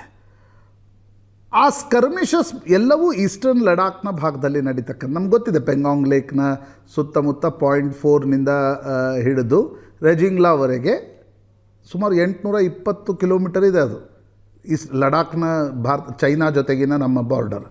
ಅಲ್ಲಿ ಅನೇಕ ಕಡೆ ಸ್ಕರ್ಮಿಷಸ್ ನಡೀತವೆ. ಕೆಲವೊಂದು ಕಡೆ ನಾವು ಸ್ಟ್ರಾಟಜಿಕ್ ಪೊಸಿಷನ್ಸ್ ತೊಗೋತೀವಿ, ಕೆಲವೊಂದು ಕಡೆ ಅವರು ತೆಗೆದುಕೊಳ್ತಾರೆ. ಅಲ್ಲಿ ಇರ್ತಕ್ಕಂಥ ನಿಯಮ ಏನು, ಭಾರತ ಮತ್ತು ಚೈನಾದ ಮಧ್ಯೆ 1996ರ ಅಗ್ರಿಮೆಂಟ್ ಪ್ರಕಾರ ನಾವು ಮತ್ತು ಚೈನಾ ಸ್ಕರ್ಮಿಷಸ್ ಆಗಿರ್ತಕ್ಕಂಥ ಸಂದರ್ಭದಲ್ಲಿ ವೆಪನ್ಸ್ಗಳನ್ನು ಉಪಯೋಗಿಸಬಾರ್ದು. ಅಂದರೆ ಗುಂಡಿನ ದಾಳಿ ಹೆಂಗೆ ಭಾರತ ಪಾಕಿಸ್ತಾನದ ಗಡಿಯಲ್ಲಿ ನಡೆಯುತ್ತೆ ಆ ರೀತಿ ನಡಿಬಾರ್ದು. ಮತ್ತು ಸೈನಿಕರು ಕೂಡ ಹೀಗಾಗಿಯೇ ಪರಸ್ಪರ ಕೈ ಮಿಲಾಯಿಸುವಿಕೆ ಭಾರತ ಚೈನಾ ಬಾರ್ಡರ್ನಲ್ಲಿ ನಡೀತು. ಒಂದು ರಾತ್ರಿ, ಆಗಸ್ಟ್ ತಿಂಗಳ ರಾತ್ರಿ, ಜನರಲ್ ನರವಣೆ ರಾಜನಾಥ್ ಸಿಂಗ್ ಅವರು ಕಾಲ್ ಮಾಡ್ತಾರೆ ಡಿಫೆನ್ಸ್ ಮಿನಿಸ್ಟರ್ಗೆ. ಇಲ್ಲ, ಚೈನಾದ ಕಡೆಯಿಂದ 4 ಇವು ಟ್ಯಾಂಕ್ಗಳು ಬರ್ತಾ ಇವೆ, ಅದರ ಜೊತೆ ಇನ್ಫ್ಯಾಂಟ್ರಿ ಕೂಡ ಇದೆ, ನಾವೇನು ಉತ್ತರ ಕೊಡಬೇಕು ಅನ್ನೋದನ್ನು ಸರ್ಕಾರ ಹೇಳಬೇಕು ಅಂತ ಜನರಲ್ ಮುಕುಂದ್ ನರವಣೆ ರಾಜನಾಥ್ ಸಿಂಗ್ ಅವ್ರು ಕೇಳ್ತಾರೆ. ಅವರು ಅಜಿತ್ ದೋವಲ್ರಿಗೂ ಕಾಲ್ ಮಾಡ್ತಾರೆ, ವಿದೇಶಾಂಗ ಸಚಿವರಿಗೂ ಕಾಲ್ ಮಾಡ್ತಾರೆ, ರಕ್ಷಣಾ ಕಾರ್ಯದರ್ಶಿಗಳಿಗೂ ಜನರಲ್ ನರವಣೆ ಕಾಲ್ ಮಾಡ್ತಾರೆ. ಯಾಕಂದರೆ ಪೊಲಿಟಿಕಲ್ ಬಾಸ್ಗಳಿಂದ ಏನು ಅನುಮತಿ ಇದೆ ಅಂತಕ್ಕಂಥದ್ದು. 10:15 ಸುಮಾರಿಗೆ ರಾಜನಾಥ್ ಸಿಂಗ್ ಅವರು ಪ್ರಧಾನಮಂತ್ರಿಗಳ ಜೊತೆ ಮಾತನಾಡಿ ಹೇಳ್ತಾರೆ, ಉಚಿತ್ ಕಾರ್ವಾಯಿ ಕರೋ, ಏನು ನಡೆದಿದೆ ಅಲ್ಲಿ ಪರಿಸ್ಥಿತಿಯನ್ನು ಗಮನದಲ್ಲಿಟ್ಕೊಂಡು ನೀವು ಉಚಿತ್ ಕಾರ್ವಾಯಿ ಮಾಡಿ ಅಂತ. ಈಗಿರ್ತಕ್ಕಂಥ ರಾಹುಲ್ ಗಾಂಧಿ ಆರೋಪ ಏನು, ಆ ಉಚಿತ್ ಕಾರ್ವಾಯಿ ಅಂತ ಹೇಳೋಕ್ಕಿಂತ ಪೊಲಿಟಿಕಲ್ ಡಿಸಿಷನ್ ತೆಗೆದುಕೊಳ್ಬೇಕಿತ್ತು ಅಂತಕ್ಕಂಥದ್ದು. ಅದ್ರ ಬಗ್ಗೆ ನೀವು ಇಂಟರ್ಪ್ರಿಟೇಷನ್ ಹೆಂಗೂ ಮಾಡ್ಬೋದು. ಇಂಟರ್ಪ್ರಿಟೇಷನ್ ಇಲ್ಲ ಪೊಲಿಟಿಕಲ್ ಬಾಸ್ಗಳು ಹೇಳಬೇಕು. ಆದರೆ ಈಗ 4 ಟ್ಯಾಂಕರ್ಗಳು ಬರ್ತಿದ್ದಾಗ ನೀವು ಗುಂಡಾರಿಸಿ ಅಂತ ಹೇಳಿಕೆ ಕೊಟ್ಟರೆ, ನೀವು ವಾರ್ ಮಾಡಿ ಅಂತ ಹೇಳ್ದಂಗೆ, ಚೈನಾ ಜೊತೆ ಪೋಸ್ಟ್ ಕೊರೋನಾ ಸಂದರ್ಭದಲ್ಲಿ ಆ ವಾರ್ ಭಾರತ ಮಾಡುವ ಸ್ಥಿತಿಯಲ್ಲಿತ್ತ? ನಂಬರ್ 1 ಪ್ರಶ್ನೆ. ನಂಬರ್ 2 ಪ್ರಶ್ನೆ, ಇದನ್ನು ನೀವು ಇಂಟರ್ಪ್ರಿಟ್ ಹೇಗೆ ಮಾಡ್ತೀರಿ ಅಂತಕ್ಕಂಥದ್ದು ಅದು ಒಂದು ಭಾಗ. ಎರಡನೇ ಭಾಗ ಈಗ ಬರ್ತಾ ಇರ್ತಕ್ಕಂಥದ್ದೇನು ಅಂದರೆ, ರಾಹುಲ್ ಗಾಂಧಿಯವರು ಒಂದು ಪುಸ್ತಕವನ್ನು ತೆಗೆದುಕೊಂಡು ತೋರಿಸ್ತಾ ಇದ್ದಾರೆ. ಹಿಂದೆ PTIದಲ್ಲೂ ಕೂಡ ಈ ಸುದ್ದಿ ಬಂದಿತ್ತು. ಪುಸ್ತಕ ಪ್ರಕಾಶನವಾಗಿದೆ. ಈ ಪುಸ್ತಕದ ಆ್ಯಸ್ ಎ ವಿರೋಧ ಪಕ್ಷದ ನಾಯಕ ನನಗನ್ನಿಸುವ ಮಟ್ಟಿಗೆ ಭಾವನಾ ಅವರೇ, ಆ್ಯಸ್ ಎ ವಿರೋಧ ಪಕ್ಷದ ನಾಯಕ ಅವರೆಲ್ಲೋ ಒಂದು ಕಡೆ ಪುಸ್ತಕವನ್ನು ಸ್ರೋತವನ್ನು ತೆಗೆದುಕೊಂಡು ಬಂದು ಸರ್ಕಾರಕ್ಕೆ ಕ್ಲಾರಿಫಿಕೇಷನ್ ಕೇಳೋದ್ರಲ್ಲಿ ಏನೂ ತಪ್ಪಿಲ್ಲ. ಸರ್ಕಾರ ಒಂದು ಕ್ಲಾರಿಫಿಕೇಷನನ್ನು ಕೊಡ್ತಾ ಇಲ್ಲ. ಆಫೀಸ್ ಆಫ್ ಸೀಕ್ರೆಸಿ ಆ್ಯಕ್ಟ್ ಪ್ರಕಾರ ಸರ್ಕಾರ ಇದನ್ನು ಸ್ಪಷ್ಟಪಡಿಸ್ತಾ ಇದೆ. ಆದರೆ ಅದೇ ಸಂದರ್ಭದಲ್ಲಿ ಮಥಾಯಿ ಮತ್ತು ಇಂದಿರಾ ಗಾಂಧಿಗೆ ಅಂದರೆ ಜವಾಹರ್ಲಾಲ್ ನೆಹರು ಅವರ ಪ್ರಿನ್ಸಿಪಲ್ ಸೆಕ್ರೆಟರಿಗೂ ಇಂದಿರಾ ಗಾಂಧಿಗೂ ಸಂಬಂಧ ಇತ್ತು ಅಂತ 5 ಪುಸ್ತಕಗಳನ್ನು ನಿಶಿಕಾಂತ್ ದುಬೆ ಸದನದಲ್ಲಿ ಪ್ರದರ್ಶಿಸಿದರು. ರಾಹುಲ್ ಗಾಂಧಿ ಪ್ರದರ್ಶನ ಮಾಡಿದಾಕ್ಷಣ ಪೆಂಗ್ವಿನ್ ಸಂಸ್ಥೆ ಹೇಳ್ತು, ಯಾಕಂದರೆ ಸರ್ಕಾರ ಒತ್ತಡ ಹಾಕಿರುತ್ತೆ ಡೆಫಿನೆಟ್ಲಿ. ನನಗನ್ಸುತ್ತೆ ಪುಸ್ತಕ ಪ್ರಕಾಶನ ಆಗಿತ್ತಾ ಇಲ್ವಾ ಅಂತಕ್ಕಂಥದ್ದು ಪಾಯಿಂಟ್ ಆಫ್ ಕಂಟೆನ್ಷನ್ ಆಗಿರದೆ, ಸರ್ಕಾರ ಅಟ್ಲೀಸ್ಟ್ ನನಗನ್ಸುತ್ತೆ ಪಬ್ಲಿಕ್ಲಿ ಹೇಳಿಕೆಯನ್ನು ಕೊಡೋದೇ ಕೂಡ ವಿರೋಧ ಪಕ್ಷದ ನಾಯಕರನ್ನು ಕರೆದು ಕೂಡಿಸಿ ಮಾತನಾಡಬಹುದಿತ್ತೇನೋ. ಯಾಕಂದರೆ this is very sensitive matter.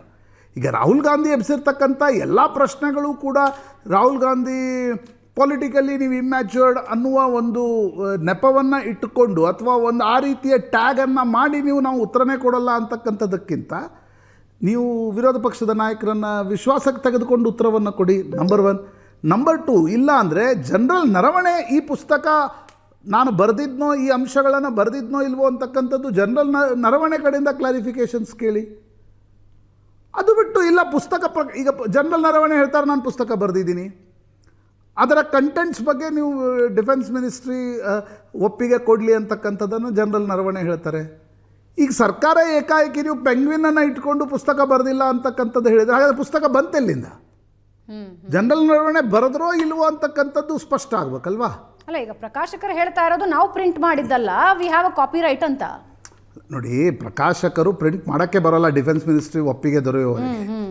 ಆಗಿದ್ದಲ್ಲಿ ಜನರಲ್ ನರವಣೆ ಒಂದು ಪ್ರಿಂಟ್ ಕಾಪಿಯನ್ನು ತಾವು ಬರೆದಿದ್ದನ್ನು ಒಂದು ಪ್ರಿಂಟಾಗಿ ತೆಗೆದುಕೊಂಡು ಬಂದು ಹೊರಗಡೆ ಇಟ್ಟಿದ್ರಾ ಅಥವಾ ಇಟ್ಟಿರಲಿಲ್ವಾ? ರಾಹುಲ್ ಗಾಂಧಿ ಅದನ್ನು ಎಲ್ಲಿಂದ ತೆಗೆದುಕೊಂಡು ಬಂದರು? ನನಗನ್ಸುತ್ತೆ, ನಾನು ನೋಡಿ, ಪ್ರಜಾಪ್ರಭುತ್ವದಲ್ಲಿ ವಿರೋಧ ಪಕ್ಷದ ನಾಯಕ ಒಂದು ಪ್ರಶ್ನೆಯನ್ನು ಎತ್ತಿದ್ದಾನಂದರೆ ಆ ಪ್ರಶ್ನೆಗೆ ಉತ್ತರವನ್ನು ಕೊಡಬೇಕೇ ಹೊರತು you cannot always beat around the bush. ಈ ಪ್ರಶ್ನೆ ಸರ್ಕಾರಕ್ಕೆ ಅನ್ಕಂಫರ್ಟೇಬಲ್ ಇದೆ, everyone will understand because operational details are involved in that. But ಸರ್ಕಾರ ಅದಕ್ಕೆ ಉತ್ತರವನ್ನಾದರೂ ಕೊಡಬೇಕಲ್ವಾ? ನೀವು ಬಹಿರಂಗವಾಗಿ ಉತ್ತರ ಕೊಡ್ಲಿಕ್ಕೆ ಸಾಧ್ಯ ಆಗಲಿಲ್ಲ ಅಂತಂದ್ರೂ ಕೂಡ ವಿರೋಧ ಪಕ್ಷದ ನಾಯಕರನ್ನು ಕರೀರಿ, ಅದಕ್ಕೊಂದು ಕಾನ್ಫಿಡೆನ್ಸಲ್ಲಿ ಉತ್ತರ ಕೊಡುವ ಪ್ರಯತ್ನ ಮಾಡಿ.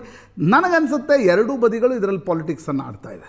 ಪ್ರಶಾಂತ್, ಇತ್ತೀಚೆಗಿನ ವರ್ಷಗಳಲ್ಲಿ ಈ ಹಿಂದಿನ ಸರ್ಕಾರಗಳು, ಈ ಹಿಂದಿನ ಅದೊಂದು ಡಿಗ್ನಿಟಿಯನ್ನ ಎರಡೂ ಕಡೆಯವರು ಫಾಲೋ ಮಾಡ್ತಾ ಇದ್ರು. ವಿಪಕ್ಷಗಳನ್ನ ಕರೆದಾಗ ಗೌರವಯುತವಾಗಿ ಬಂದು ಕೂತ್ಕೊಂಡು ಒಂದು ಸಮಾಲೋಚನೆಯ ಪ್ರಯತ್ನಗಳು ಆಗ್ತಾ ಇದ್ವು. ಆಗಿನ ಕಾಲದಲ್ಲಿ ಅಂತ ಮಾತಾಡಬೇಕಾದ ಪರಿಸ್ಥಿತಿ ಬಂದಿದೆ. ಇವತ್ತಿನ ವಿಪಕ್ಷವೂ ಹಾಗೆ ಇದೆ, ಹಾಗೆ ಸರ್ಕಾರದಲ್ಲಿರುವಂತಹ ನಾಯಕರು ಹಾಗೆ ಇದ್ದಾರೆ. ಉತ್ತರ ಕೊಡೋದಕ್ಕೆ ಇವರು ಹೋಗೋದಿಲ್ಲ, ಕೇಳೋದಕ್ಕೆ ಇವರು ಪ್ರಯತ್ನ ಪಡೋದಿಲ್ಲ. ಇಬ್ರು ಸಮಾನ ತಕಡಿಯಲ್ಲಿದ್ದಾರೆ. Bhavana, this is not question of political ನಿಮ್ಗೇನು ಅಗ್ರಿಮೆಂಟ್ ಪ್ರಶ್ನೆನೇ ಇಲ್ಲ. 1962ರ ಯುದ್ಧದಲ್ಲಿ ಅರುಣಾಚಲದ ತವಾಂಗ್ನಿಂದ ಚೈನಾದ ಸೇನೆ ಒಳಗಡೆ ಪ್ರವೇಶಿಸ್ತು. We were not ready for the war. ಏನೇನಾಯಿತು ಆಗ ಅಂತಕ್ಕಂಥದ್ರ ಬಗ್ಗೆ ಬಹಿರಂಗವಾಗಿ ಚರ್ಚೆ ನಡೆದಿಲ್ವಾ? 1965ರಲ್ಲಿ ಏನಾಯಿತು ಅದ್ರ ಬಗ್ಗೆ ಬಹಿರಂಗವಾಗಿ ಚರ್ಚೆ ನಡೆದಿಲ್ವಾ?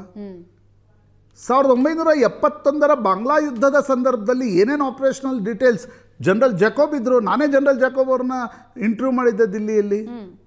ಸರಿ, ಒಂದು 20 ವರ್ಷಗಳ ನಂತರ ಅವರು ಅದನ್ನು ಬಹಿರಂಗಪಡಿಸಿದ್ರು. ಈಗ ಜನರಲ್ ಮುಕುಂದ್ ನರವಣೆ ಕೆಲ ಅಂಶಗಳನ್ನು ಬರೆದಿದ್ದಾರೆ. ಈಗ ಜನರಲ್ ಮುಕುಂದ್ ನರವಣೆ ಬರೆದಿದ್ದು ಸರಿಯೋ ತಪ್ಪೋ ಅಂತಕ್ಕಂಥದ್ದು ಅದು ಸರ್ಕಾರ ಡಿಸೈಡ್ ಮಾಡಬೇಕೇ ಹೊರತು ವಿರೋಧ ಪಕ್ಷದ ನಾಯಕರು ಆ ಪುಸ್ತಕವನ್ನು ಎಲ್ಲಿಂತಂದ್ರೆ, ಹಾಗಾದ್ರೆ ವಿರೋಧ ಪಕ್ಷದ ನಾಯಕರು ಏನು ಕೆಲಸವನ್ನು ಮಾಡಬೇಕು? ಇಲ್ಲಿ ರಾಹುಲ್ ಗಾಂಧಿ ಪರ ವಿರುದ್ಧದ ಪ್ರಶ್ನೆ ಅಲ್ಲ, ಪ್ರಶ್ನೆ ಕೆಲ ಅನ್ಕಂಫರ್ಟೇಬಲ್ ಪ್ರಶ್ನೆಗಳನ್ನು ಜನರಲ್ ಮುಕುಂದ್ ನರವಣೆ ಕೇಳ್ತಾ ಇದ್ದಾರೆ. ರಾಹುಲ್ ಗಾಂಧಿ ನಿಮಿತ್ತ ಮಾತ್ರ, ಅವರು ವಿರೋಧ ಪಕ್ಷದ ಸ್ಥಾನದಲ್ಲಿದ್ದಾರೆ. ಬೇರೆ ಯಾರೇ ವಿರೋಧ ಪಕ್ಷದ ಸ್ಥಾನದಲ್ಲಿದ್ರು ಅವರು ಅದನ್ನು ಎಬ್ಬಿಸ್ತಾ ಇರಲಿಲ್ವಾ? ಇಲ್ಲಿ ಜನರಲ್ ಮುಕುಂದ್ ನರವಣೆ ಹೇಳಿರ್ತಕ್ಕಂಥ ಅಂಶಗಳಿಗೆ ಸರ್ಕಾರದ ಕ್ಲಾರಿಫಿಕೇಶನ್ಸ್ ಏನು? ಇದು ಹೊರಗಡೆನೇ ಬರಲಿಲ್ಲ ಅಂತಂದರೆ ಆಯ್ತಪ್ಪ, ಆಪರೇಷನಲ್ ಡೀಟೇಲ್ಸ್ ಇದು ಹೊರಗೆ ಬಂದುಬಿಟ್ಟಿದೆ. ಸೋಷಿಯಲ್ ಮೀಡಿಯಾದಲ್ಲಿ ಚರ್ಚೆ ಆಗ್ತಿದೆ, ಮೀಡಿಯಾದಲ್ಲಿ ಚರ್ಚೆ ಆಗ್ತಾ ಇದೆ. ಹಾಗಿರುವಾಗ ನೀವು ಇದರ ಇಂಟರ್ಪ್ರಿಟೇಷನ್ ಹೇಗೆ? ನನ್ನ ಪ್ರಕಾರ ನರೇಂದ್ರ ಮೋದಿಯವರು ಇಲ್ಲ ಯಾವುದೇ ಜೋ ಉಚಿತ ಕಾರ್ವಾಯಿ ಕರೋ ಅಂತ ಹೇಳೋದ್ರಲ್ಲಿ ಏನೂ ತಪ್ಪಿಲ್ಲ. ಮೈ ಇಂಟರ್ಪ್ರಿಟೇಷನ್ ಸೇಸ್ ಒಬ್ಬ ಪೊಲಿಟಿಕಲ್ ಬಾಸ್ ಆಪರೇಷನಲ್ ನೀವು ಬ್ಯಾಟಲ್ ಗ್ರೌಂಡಲ್ಲಿ ಹೋಗಿ ನಿರ್ಣಯಗಳನ್ನು ತೆಗೆದುಕೊಳ್ಳೋಕ್ಕಾಗಲ್ಲ. ಅಲ್ಲಿ ನಾರ್ದರ್ನ್ ಆರ್ಮಿಯ ಕಮಾಂಡರ್ ಆಗಿದ್ದ ಜನರಲ್ ಜೋಶಿ ಇದೇ ಪುಸ್ತಕವನ್ನು ಬರೆದಿದ್ದಾರೆ, ನಾವು ಹೆಂಗೆ ಇದನ್ನು ಹ್ಯಾಂಡಲ್ ಮಾಡಿದ್ವಿ ಅಂತ. So there are two accounts. General Mukund Naravane ಪ್ರಧಾನಮಂತ್ರಿಗಳಿಂದ ಉತ್ತರ ಬರಲಿಲ್ಲ ಅಂತಕ್ಕಂಥದ್ದರ ಬಗ್ಗೆ ತಮ್ಮ ಟಿಪ್ಪಣಿಯನ್ನು ಬರೆದಿದ್ದಾರೆ. ಜನರಲ್ ಜೋಶಿ ಒಂದು ಹಂತ ಹೋಗಿ ನಮಗೆ ಬ್ಯಾಟಲ್ ಗ್ರೌಂಡಲ್ಲಿ ನಿರ್ಣಯದ ಸ್ವಾತಂತ್ರ್ಯ ಸಿಕ್ಕ ನಂತರ ಏನೇನಾಯಿತು ಅಂತಕ್ಕಂಥದ್ದು, ಈ ಆಪರೇಷನ್ ಸ್ನೋ ಲಿಯೋಪಾರ್ಡ್ ಇದೆ ಅಲ್ವಾ, ಅದು ನಡೆದಿದ್ದೇ ಆ ಸಂದರ್ಭದಲ್ಲಿ. ಈಗ ನನಗನ್ಸುತ್ತೆ ಬೇರೆ ಬೇರೆ ಇಂಟರ್ಪ್ರಿಟೇಷನ್ಗಳು ನಿಶ್ಚಿತವಾಗಿರ್ತವೆ. ಹ್ಯಾಂಡಲ್ ಮಾಡೋ ರೀತಿ ಬೇರೆ ಆಗಬಹುದಿತ್ತು ಅಲ್ಲ. ಸರ್ಕಾರ, ನನಗನ್ಸುತ್ತೆ ಸರ್ಕಾರ ಇದರ ಬಗ್ಗೆ ತನ್ನ ಒಂದು ಸ್ಪಷ್ಟೀಕರಣವನ್ನು ಕೊಡ್ಬೋದಿತ್ತು. ಪೂರ್ತಿ ಬೀಟಿಂಗ್ ಅರೌಂಡ್ ದ ಬುಷ್ ಮಾಡಿ ರಾಹುಲ್ ಗಾಂಧಿ ಪುಸ್ತಕ ಎಲ್ಲಿಂದ ತಂದರು, ಇದು ಇವತ್ತಿನ ಕಾಲದಲ್ಲಿ ಸೂಕ್ತವಾ ಅಂತಕ್ಕಂಥದ್ದು ಪ್ರಶ್ನೆ. ಯಾಕಂದರೆ 2021ರಲ್ಲಿ ಏನಾಯಿತು ಅಂತಕ್ಕಂಥದ್ರ ಬಗ್ಗೆ ಸರ್ಕಾರ ತನ್ನ ಒಂದು ಸ್ಟೇಟ್ಮೆಂಟನ್ನು ಕೊಡ್ಬೋದು, ಆಪರೇಷನಲ್ ಡೀಟೇಲ್ಸ್ಗಳನ್ನು ಕೊಡೋದು ಬೇಡ. ರೈಟ್. ಬಟ್ ಈಗ ಜನರಲ್ ಮುಕುಂದ್ ನರವಣೆ ಪುಸ್ತಕ ಅಲ್ಲಿ ಬರೆದು ಬಿಟ್ಟಿದ್ದಾರೆ ಅವರು. ಅದೀಗ ಬೇಕೋ ಬೇಡವೋ ಹೊರಗಡೆ ಪಬ್ಲಿಕ್ಲಿ ಓಡಾಡ್ತಾ ಇದೆ. ಈಗ ಜನರಲ್ ಮುಕುಂದ್ ನರವಣೆ ಅದನ್ನು ಡಿಸೋನ್ ಮಾಡಿದ್ರು ಅಂತ ಅನ್ಕೋಣ ಹಂತದಲ್ಲಿ. ದೆನ್ ಗೌರ್ಮೆಂಟ್ನ ಒಪಿನಿಯನ್ ಸರಿ ಇದೆ, ನಾವು ಅದ್ರ ಬಗ್ಗೆ ಮಾತಾಡಲ್ಲ ಅಂತ. ಜನರಲ್ ಮುಕುಂದ್ ನರವಣೆ ಅದನ್ನು ಡಿಸೋನ್ ಮಾಡದೆ, ಅವರು ಏನೂ ಹೇಳಿಕೆಗಳನ್ನು ಕೊಡದೆ ನಾನು ಇದನ್ನು ಬರೆದಿದ್ದೀನಿ ಅಂತ ಹೇಳಿ ರಾಹುಲ್ ಗಾಂಧಿ ಅದನ್ನು ಸದನದಲ್ಲಿ ತೋರಿಸಿದಾಗ ಮ್ಯಾಟರ್ ಇಸ್ ಪಬ್ಲಿಕ್. ಆಗ ನನಗನ್ಸುತ್ತೆ ಸರ್ಕಾರ ತನ್ನ ಕಡೆಯಿಂದ ಒಂದು ಹೇಳಿಕೆ ಕೊಡ್ಬೋದಿತ್ತೇ ಹೊರತು ವಿಪಕ್ಷಗಳಿಗೆ ಒಂದು ಅಸ್ತ್ರವನ್ನು ಕೊಟ್ಟಂತೆ ಸರ್ಕಾರ ಮಾಡ್ತಾ ಇದೆ ಅನ್ನೋದು ಅನಿಸ್ತಾ ಇದೆ ಮೇಲ್ನೋಟ. ರೈಟ್ ಪ್ರಶಾಂತ್, ಬರ್ತೀನಿ ವಾಪಸ್. ಇನ್ನು ರಾಜ್ಯ ರಾಜಕಾರಣಕ್ಕೆ ಬರೋಣ. ಕುರ್ಚಿ ಸಂಘರ್ಷದ ಮಧ್ಯೆ ಯತೀಂದ್ರ 5 ವರ್ಷ ಸಿಎಂ ಮಾತು, ಹೈಕಮಾಂಡ್ ಭೇಟಿಗೆ ದೆಹಲಿ ತಲುಪಿದ್ದಾರೆ ಡಿಕೆ ಶಿವಕುಮಾರ್. ಯತೀಂದ್ರ ಸಿದ್ದರಾಮಯ್ಯ ಹೇಳಿಕೆ ನೀಡಿದ ಬೆನ್ನಲ್ಲೇ ಡಿಕೆ ಶಿವಕುಮಾರ್ ದೆಹಲಿ ಅಂಗಳ ತಲುಪಿದ್ದಾರೆ.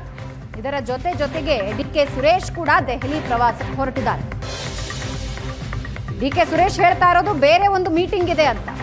ಕುರ್ಚಿ ಸಂಘರ್ಷದ ಮಧ್ಯೆ ಡಿಕೆ ಬ್ರದರ್ಸ್ ಇಬ್ಬರೂ ಕೂಡ ಹೈಕಮಾಂಡ್ ಅಂಗಳ ತಲುಪಿದ್ದಾರೆ. ಹಾಗಾದ್ರೆ ಈ ಮೈಂಡ್ ಗೇಮ್ ಏನು, ಅಸಲಿ ಆಟ ಶುರು ಮಾಡ್ಕೊಂಡ್ರ ಡಿಕೆ ಬ್ರದರ್ಸ್? 2 ಫ್ಲೈಟ್ ಕ್ಯಾನ್ಸಲ್ ಮಾಡಿ 3ನೇ ಫ್ಲೈಟ್ನಲ್ಲಿ ದೆಹಲಿಗೆ ಹೊರಟಿದ್ದಾರೆ ಡಿಕೆ ಶಿವಕುಮಾರ್. ಬೆಳಗ್ಗೆನೆ ದೆಹಲಿಗೆ ಹೊರಡಬೇಕಾಗಿತ್ತು ಡಿಸಿಎಂ.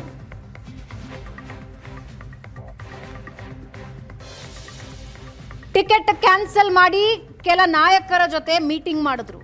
ಏರ್ಪೋರ್ಟ್ನ ತಾಜ್ ಹೋಟೆಲ್ನಲ್ಲಿ ಡಿಸಿಎಂ ಡಿಕೆಶಿ ಸಭೆ ಮಾಡಿದ್ರು. ಮಧ್ಯಾಹ್ನ 12:30 ಫ್ಲೈಟ್ನಲ್ಲಿ ದೆಹಲಿಗೆ ಹೊರಟು ನಿಂತರು. ಇವತ್ತು ಮತ್ತು ನಾಳೆ ದೆಹಲಿಯಲ್ಲೇ ಇರ್ತಾರೆ.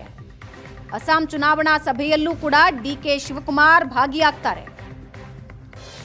ಇದರ ಜೊತೆಗೆ ಸಹೋದರ ಡಿಕೆ ಸುರೇಶ್ ಕೂಡ ದೆಹಲಿ ಅಂಗಳ ತಲುಪಿದ್ದಾರೆ.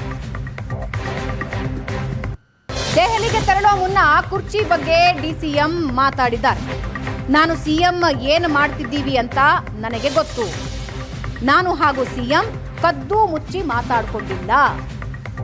ನನಗೆ ಗೊಂದಲ ಇಲ್ಲ, ಬೇರೆಯವರಿಗೆ ಗೊಂದಲ ಇರಬಹುದು. ನನ್ನ ಪರ ಹೇಳಿಕೆ ಕೊಡಬಹುದು, ವಿರುದ್ಧನೂ ಹೇಳಿಕೆ ಕೊಡಬಹುದು. ಸಚಿವರು ಶಾಸಕರು ಯಾರೇ ಮಾತಾಡಿದ್ರು ಅದು ಪಕ್ಷಕ್ಕೆ ಡ್ಯಾಮೇಜ್ ಆಗುತ್ತೆ. ಬೇರೆಯವರ ಹೇಳಿಕೆ ಕೊಡೋದ್ರಿಂದ ಪ್ರಯೋಜನ ಇಲ್ಲ. ಎಲ್ಲರೂ ಬಾಯಿ ಮುಚ್ಕೊಂಡಿರಬೇಕು ಅಂತ ಖರ್ಗೆ ಹೇಳಿದ್ದಾರೆ ಅಂತ ಪರೋಕ್ಷವಾಗಿ ಸಿಎಂ ಪುತ್ರ ಯತೀಂದ್ರಗೆ ಡಿಸಿಎಂ ಡಿಕೆಶಿ ಟಾಂಗ್ ಕೊಟ್ಟಿದ್ದಾರೆ. Today evening I have a meeting of the ACC on political matters of various elections.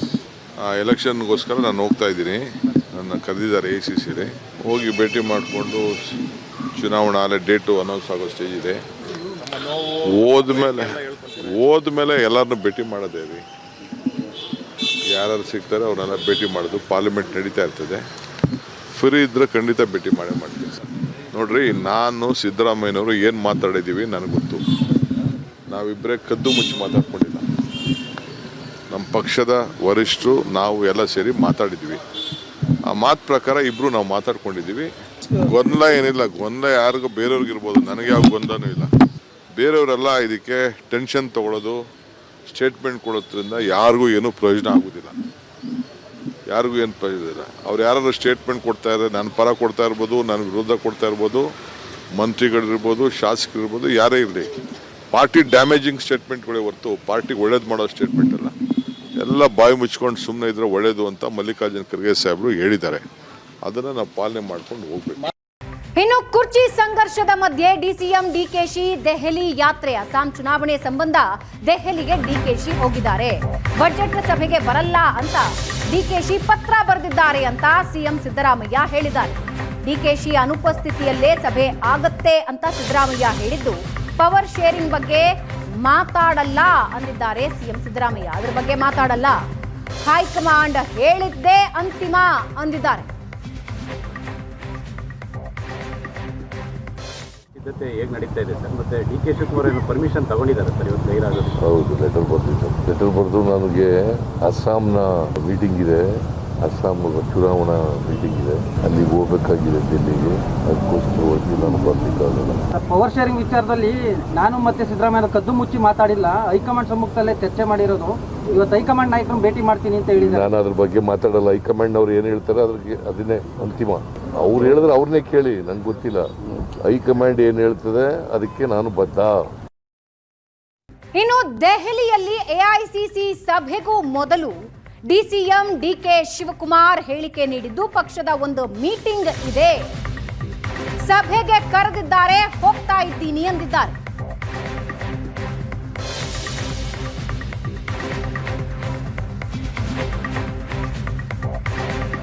ಹೋದ ಮೇಲೆ ಎಲ್ಲ ನಾಯಕರನ್ನು ಭೇಟಿ ಮಾಡ್ತೀನಿ ಅಂದಿದ್ದಾರೆ.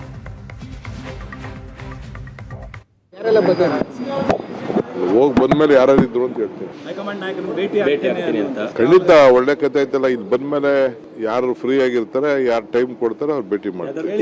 ರಾಹುಲ್ ಗಾಂಧಿ ಅವರ ಭೇಟಿ ಸಮಯ ಇನ್ನ ಯಾರು ಕೇಳಿಲ್ಲ ನಾನು. ಹೋಗಿ ಬಂದ್ಮೇಲೆ ಯಾರಿದ್ರು ಅಂತ ಹೇಳ್ತೀನಿ. ಹೈಕಮಾಂಡ್ ನಾಯಕರನ್ನು ಭೇಟಿ ಆಗ್ತೀನಿ ಅಂತ ಖಂಡಿತ ಒಳ್ಳೆ ಕಥೆ ಆಯ್ತಲ್ಲ. ಇದು ಬಂದ್ಮೇಲೆ ಯಾರು ಫ್ರೀ ಆಗಿರ್ತಾರೆ, ಯಾರು ಟೈಮ್ ಕೊಡ್ತಾರೆ ಅವ್ರು ಭೇಟಿ ಮಾಡ್ತಾರೆ.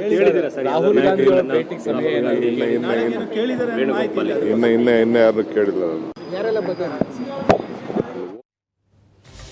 ಈ ಬಗ್ಗೆ ಇನ್ನಷ್ಟು ಡೀಟೇಲ್ಸ್ ಹಂಚ್ಕೊಳ್ಳೋದಕ್ಕೆ ನಮ್ಮ ಪ್ರತಿನಿಧಿ ವಿದ್ಯಾ ನಮ್ಮ ಜೊತೆ ಲೈವ್ನಲ್ಲಿ ಜಾಯ್ನ್ ಆಗ್ತಾ ಇದ್ದಾರೆ. ಹಾಗೆ ಪ್ರಶಾಂತ್ ನಾಥು ನಮ್ಮೊಂದಿಗೆ ಲೈವ್ನಲ್ಲಿದ್ದಾರೆ. ಮೊದಲಿಗೆ ವಿದ್ಯಾನ ಮಾತಾಡ್ಸೋಣ. ವಿದ್ಯಾ, ಒಂದು ಕಡೆ DK ಬ್ರದರ್ಸ್ ಇಬ್ಬರು ದೆಹಲಿಗೆ ಹೋಗಿದ್ದಾರೆ. DKಶಿ ಬಣದಲ್ಲಿ ಏನು ಚರ್ಚೆ ಆಗ್ತಾ ಇದೆ?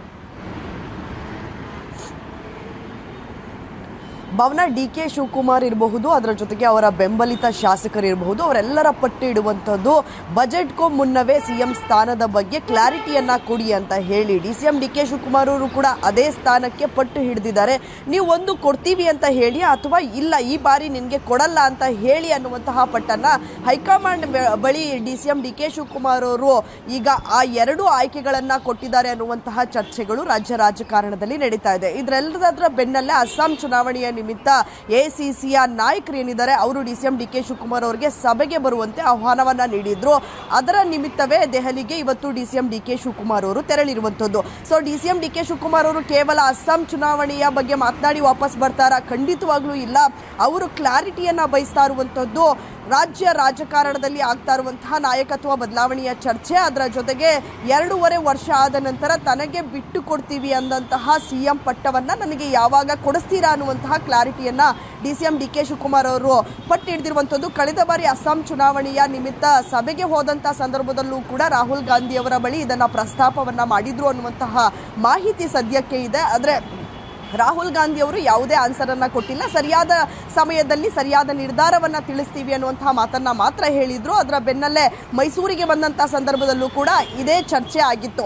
ಸೊ ಈಗಲೂ ಕೂಡ ಅಸ್ಸಾಂ ಚುನಾವಣೆಯ ಬಳಿಕ ಕೂಡ CM DK ಶಿವಕುಮಾರ್ ಅವರು ಪ್ರಿಯಾಂಕಾ ಗಾಂಧಿ ಅವರ ಬಳಿ ಇರಬಹುದು, ಅದರ ಜೊತೆಗೆ ರಾಹುಲ್ ಗಾಂಧಿ ಅವರು ಏನಾದರೂ ಆ ಸಭೆಗೆ ಬಂದಂತಹ ಸಂದರ್ಭದಲ್ಲಿ ನಾಯಕರ ಬಳಿ ಈ ವಿಚಾರವನ್ನ ಅವರು ಇಡುವಂತಹ ಸಾಧ್ಯತೆ ಇದೆ. ಈ ವಿಚಾರದ ಬಗ್ಗೆ ಅವರು ಕ್ಲಾರಿಟಿಯನ್ನ ಬಯಸುವಂತಹ ಸಾಧ್ಯತೆ ಇದೆ. ಈಗ ಆಲ್ರೆಡಿ CM DK ಶಿವಕುಮಾರ್ ಅವರ ಮನವೊಲಿಸೋದಿಕ್ಕೆ ಹೈಕಮಾಂಡ್ ಮುಂದಾಗ್ತಾ ಇದೆ ಅನ್ನುವಂತಹ ಚರ್ಚೆಗಳು ರಾಜ್ಯ ರಾಜಕಾರಣದಲ್ಲಿ ಶುರುವಾಗಿದೆ. ಯಾಕಂದ್ರೆ ಬಜೆಟ್ ಅನ್ನ ನಾನೇ ಮಂಡಿಸ್ತೀನಿ ಅಂತ ಹೇಳಿ CM ಸಿದ್ದರಾಮಯ್ಯನವರು ಬಹಿರಂಗವಾಗಿ ಹೇಳಿಕೆಯನ್ನ ಕೊಟ್ಟಿದ್ದಾರೆ.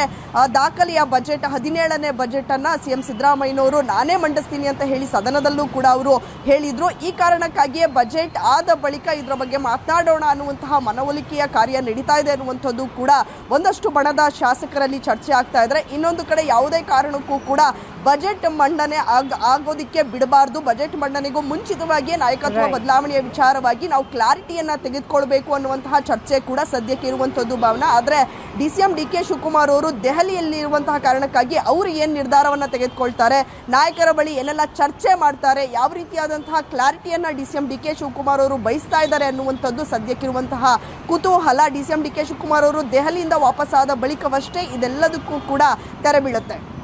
ಎಸ್, ಧನ್ಯವಾದ ವಿದ್ಯಾ. ಪ್ರಶಾಂತ್, DK ಬ್ರದರ್ಸ್ ಇಬ್ಬರು ಒಟ್ಟಿಗೆ ಅಖಾಡಕ್ಕಿಳಿದಿದ್ದಾರೆ ಅಂದರೆ ಯಾವುದೋ ಮೀಟಿಂಗ್ ಅಂತ ನಂಬೋದು ಕಷ್ಟ. 2 ದಿನಗಳ ಈ ವಾಸ್ತವ್ಯದಲ್ಲಿ ಒಂದು ಅಂತಿಮ ನಿರ್ಧಾರ ಅಥವಾ ಹೈಕಮಾಂಡ್ನಿಂದ ಏನಾದರೂ ಒಂದು ಪಾಸಿಟಿವ್ ಬರಬಹುದಾ DK ಬ್ರದರ್ಸ್ಗೆ? ಆದರೆ ಬಜೆಟ್ ಆಗೋದಕ್ಕೆ ಮುಂಚೆ ಹೈಕಮಾಂಡ್ ಏನೋ ಹೇಳುತ್ತೆ ಅನ್ನೋದು ಕೂಡ ಡೌಟೇ. ನೋಡಿ, ಇಲ್ಲಿಯವರೆಗೆ ನವೆಂಬರ್ನಿಂದ ಈಗ ನಾವು ಫೆಬ್ರವರಿ 10ನೇ ತಾರೀಕಿನಲ್ಲಿದ್ದೀವಿ. ಹೆಚ್ಚು ಕಡಿಮೆ ನಿಮಗೆ ನವೆಂಬರ್, ಡಿಸೆಂಬರ್, ಜನವರಿ ಅಂದರೆ ಸುಮಾರು 60-70 ದಿನಗಳಾಯಿತು. ಯಾವುದಕ್ಕೆ? DK ಶಿವಕುಮಾರ್ ಅವರ ಗಡುವಿಗೆ. ನವೆಂಬರ್ 20 ಅವರ ಗಡುವಿತ್ತು. 70 ದಿನಗಳಲ್ಲಿ ಹೈಕಮಾಂಡ್ ಒಂದು ಇಂಚು ಮೂವ್ ಆದಂತೆ ಕಾಣ್ತಿಲ್ಲ. ಹೈಕಮಾಂಡ್ ಇಲ್ಲ ನಾವು ಮಾಡ್ತೀವಿ, ಬಜೆಟ್ ನಂತರ ಮಾಡ್ತೀವಿ, ಅದಾದಮೇಲೆ ಮಾಡ್ತೀವಿ, ಯಾವುದನ್ನೂ ಕೂಡ DK ಶಿವಕುಮಾರ್ಗೆ ಒಂದು ಖಚಿತ ಭರವಸೆಯನ್ನು ಹೈಕಮಾಂಡ್ ಕೊಡ್ತಾ ಇಲ್ಲ. ಪ್ರಾಯಶಃ DK ಶಿವಕುಮಾರ್ ಅವರ ತಳಮಳಕ್ಕೆ ಮುಖ್ಯ ಕಾರಣ ಹೈಕಮಾಂಡ್ ಏನನ್ನೂ ಮಾಡ್ತಾ ಇಲ್ಲ ಅನ್ನುವ ಸ್ಥಿತಿ. ಯಾಕಂದರೆ DK ಶಿವಕುಮಾರ್ 2 ಹೆಜ್ಜೆ ಮುಂದೆ ಹೋಗಿ ನಾನು ಮುಖ್ಯಮಂತ್ರಿ ಆಗಿಬಿಡ್ತೀನಿ ಅಂತಕ್ಕಂಥದ್ದನ್ನು ಆಪ್ತರ ಬಳಿ ಕೂಡ ಹೇಳ್ಕೊಂಡಿದ್ರು. ಅವ್ರಿಗೂ ಒಂದು ಭಯಂಕರ ಕಾನ್ಫಿಡೆನ್ಸ್ ಇತ್ತು. ಈಗ ನಮ್ಮ ಸ್ಟುಡಿಯೋಗೆ ಬಂದಾಗ ಅವ್ರಿಗೊಂದು ಕಾನ್ಫಿಡೆನ್ಸ್ ಇತ್ತು, ನನಗೆ ಇನ್ನೊಂದು ತಿಂಗಳಲ್ಲಿ ಮುಖ್ಯಮಂತ್ರಿ ಆಗ್ತೀನಿ ಅಂತಕ್ಕಂಥ ವಿಶ್ವಾಸ ಇತ್ತು. ಆದರೆ ಹೈಕಮಾಂಡ್ ಪ್ರಮುಖವಾಗಿ ರಾಹುಲ್ ಗಾಂಧಿ ಯಾವುದೇ ನಿರ್ಧಾರವನ್ನು ತೆಗೆದುಕೊಳ್ಳಿಕ್ಕೆ ಒಪ್ತಾ ಇಲ್ಲ. KC ವೇಣುಗೋಪಾಲ್ ರಾಹುಲ್ ಗಾಂಧಿ ಅವರಿಗೆ ಈಗ ನಿರ್ಣಯ ತೆಗೆದುಕೊಳ್ಳೋದು ಬೇಡ, ಕೇರಳದ ಚುನಾವಣೆ ಆಗೋವರೆಗಂತೂ ನಾವು ಅದರ ಬಗ್ಗೆ ಮಾತಾಡೋದೇ ಬೇಡ ಅನ್ನುವ ರೀತಿಯಲ್ಲಿ KC ವೇಣುಗೋಪಾಲ್ರ ಸಲಹೆ ರಾಹುಲ್ ಗಾಂಧಿಗಿದೆ ಅಂತಕ್ಕಂಥದ್ದು DK ಶಿವಕುಮಾರ್ ತಳಮಳಕ್ಕೆ ಮತ್ತು ಬೇಸರಕ್ಕೆ ಕಾರಣ. ಈ ಬೇಸರ ಆಕ್ರೋಶ ಆಗುತ್ತಾ ಅನ್ನೋದೇ ಕರ್ನಾಟಕದ ರಾಜಕಾರಣದ ದೃಷ್ಟಿಯಿಂದ ಮುಖ್ಯವಾಗಿರ್ತಕ್ಕಂಥ ಭಾಗ. ಅಂದರೆ ತಾಳ್ಮೆಯ ಕಟ್ಟೆ ಒಡೆಯುತ್ತೆ ಅನ್ನೋದನ್ನು DK ಸುರೇಶ್ ಹೇಳ್ತಾನೆ ಇದ್ದಾರೆ. ಎಕ್ಸಾಕ್ಟ್ಲಿ ತಾಳ್ಮೆಯ ಕಟ್ಟೆ ಒಡೆಯೋದಂದ್ರೆ ಏನು ಒಂದು ಪ್ರಶ್ನೆ. ಎರಡನೇ ಪ್ರಶ್ನೆ, ಕನಕೋತ್ಸವದ ಸಂದರ್ಭದಲ್ಲೂ ಕೂಡ ನಾವು ನೋಡಿದ್ವಿ 40 ಶಾಸಕರು DK ಶಿವಕುಮಾರ್ ಅವರ ಆಮಂತ್ರಣಕ್ಕೆ ಹೋಗೊಟ್ಟು ಕನಕೋತ್ಸವದಲ್ಲಿ ಭಾಗವಹಿಸಿ DK ಶಿವಕುಮಾರ್ ಅವರಿಂದ ಸತ್ಕಾರ ಮಾಡಿಕೊಂಡು ಬಂದರು. ಆ ಸಂಖ್ಯೆ ಜಾಸ್ತಿ ಮಾಡುವಲ್ಲಿ ಡಿ ಕೆ ಶಿವಕುಮಾರ್ ಯಶಸ್ವಿ ಆಗ್ತಾರಾ? ಅದು ಯಶಸ್ವಿ ಆಗಬೇಕಾದ್ರೆ ನನಗನ್ಸುತ್ತೆ ಹೈಕಮಾಂಡನ್ನು ಸ್ವಲ್ಪ ಅವರು ಅಲ್ಗಾಡಿಸ್ಲಿಕ್ಕೆ ಯಶಸ್ವಿ ಆದರೆ ಮಾತ್ರ ಇಲ್ಲಿ ಶಾಸಕರ ಸಂಖ್ಯೆ ಜಾಸ್ತಿ ಆಗುತ್ತೆ.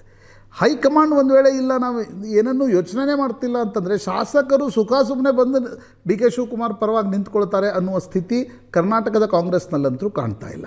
ಹೀಗಾಗಿ ನನಗನ್ಸುತ್ತೆ ನೋಡಿ, ಏನೇ ನಿರ್ಣಯ ಆಗಬೇಕಾದ್ರೂ ಸಿದ್ದರಾಮಯ್ಯನವರನ್ನು ಕರೆಸ್ಕೊಳ್ಬೇಕಾಗತ್ತೆ ಮೊದಲು. ಡಿ ಕೆ ಶಿವಕುಮಾರ್ ಜೊತೆ ಮಾತನಾಡಿ ಏಕಪಕ್ಷೀಯವಾಗಿ ಏನನ್ನೂ ಮಾಡಲಿಕ್ಕೆ ಹೈಕಮಾಂಡ್ಗೆ ಸಾಧ್ಯ ಆಗಲ್ಲ. ಯಾವಾಗ ಸಿದ್ದರಾಮಯ್ಯನವರು ಮಾತುಕತೆಗಂತ 2 ದಿನ 3 ದಿನ ದಿಲ್ಲಿಗೆ ಹೋಗ್ತಾರೋ ಆಗ we can safely say that something is moving. But before budget ಅಂತೂ ಆ ಸಾಧ್ಯತೆಗಳು ಕಮ್ಮಿ, ಕಷ್ಟ ಅಂತ ಅನ್ಸುತ್ತೆ. ಯಾಕಂದರೆ ಹೈಕಮಾಂಡ್ ಬ್ಯುಸಿ ಇದೆ ನಾನಾ ವಿಷಯಗಳಲ್ಲಿ. ಸಂಸತ್ತಿನ ಸದನ ಇದೆ, ಅಸ್ಸಾಂನ ಚುನಾವಣೆ ಇದೆ, ಕೇರಳದ ಚುನಾವಣೆ ಇದೆ. ಅಸ್ಸಾಂ ಮತ್ತು ಕೇರಳದಲ್ಲಿ ಕಾಂಗ್ರೆಸ್ಗೊಂದು ಅವಕಾಶ ಇದೆ ಅಂತಕ್ಕಂಥದ್ದನ್ನು ಹೇಳಲಾಗ್ತಾ ಇದೆ. ಆ ಕಾರಣದಿಂದ ಬಜೆಟ್ಗಿಂತ ಮುಂಚೆ ಸಾಧ್ಯ ಆಗಲ್ಲ. ಬಜೆಟ್ ಶುರು ಆದರೆ ನಿಮಗೆ ಬಜೆಟ್ ಅಧಿವೇಶನ ಮುಗಿಯೋ ತನಕ ಸಾಧ್ಯ ಆಗಲ್ಲ. ಅದಾದಮೇಲೆ ಸಿದ್ದರಾಮಯ್ಯನವರ ಅಸ್ತ್ರಗಳಿವೆ, ಜಾತಿ ಗಣತಿ, ಬೆಂಗಳೂರು ಮಹಾನಗರ ಪಾಲಿಕೆ ಚುನಾವಣೆ, SIR ವಿರುದ್ಧದ ಹೋರಾಟ.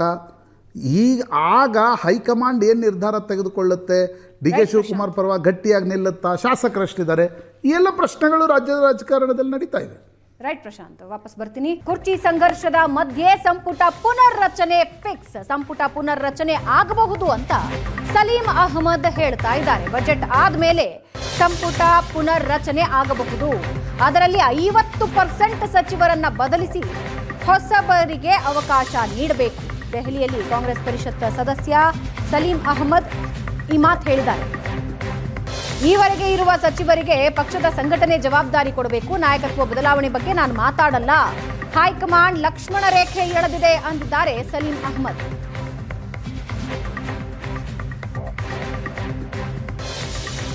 ನಾವು ವರಿಷ್ಠರು ಈಗಾಗಲೇ ಹೇಳಿದ್ವಿ, ಇವಾಗಲೂ ಕೂಡ ಹೇಳಿದ್ದೀವಿ, ಆದಷ್ಟು ಬೇಗ ಸಚಿವ ಸಂಪುಟ ರಚನೆ ಆಗಬೇಕು. ಹಲವಾರು ಮುಖಂಡರಿಗೆ ಪಕ್ಷ ಕಟ್ಟುವಲ್ಲಿ ಅವರಿಗೆ ಜವಾಬ್ದಾರಿ ಕೊಡಬೇಕು ಹಾಗೂ ಹೊಸಬರಿಗೆ ಮಂತ್ರಿ ಮಾಡಬೇಕಂತ ಒತ್ತಾಯ ಕೂಡ ನಾವು ಮಾಡಿದ್ದೀವಿ.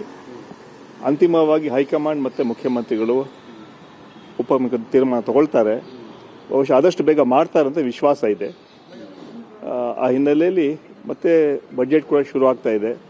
ಬಹುಶಃ ಅದನ್ನು 6ನೇ ತಾರೀಕು ಆಗ್ಬೋದು ಅಂತ ಸೂಚನೆಗಳಿದೆ.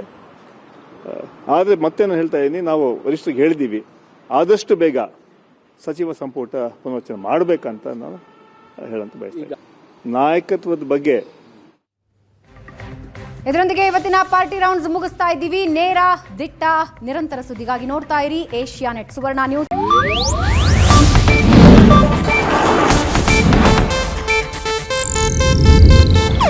ಇದು ಏಷ್ಯಾನೆಟ್ ನ್ಯೂಸ್ ನೆಟ್ವರ್ಕ್ ಪ್ರಸ್ತುತಿ.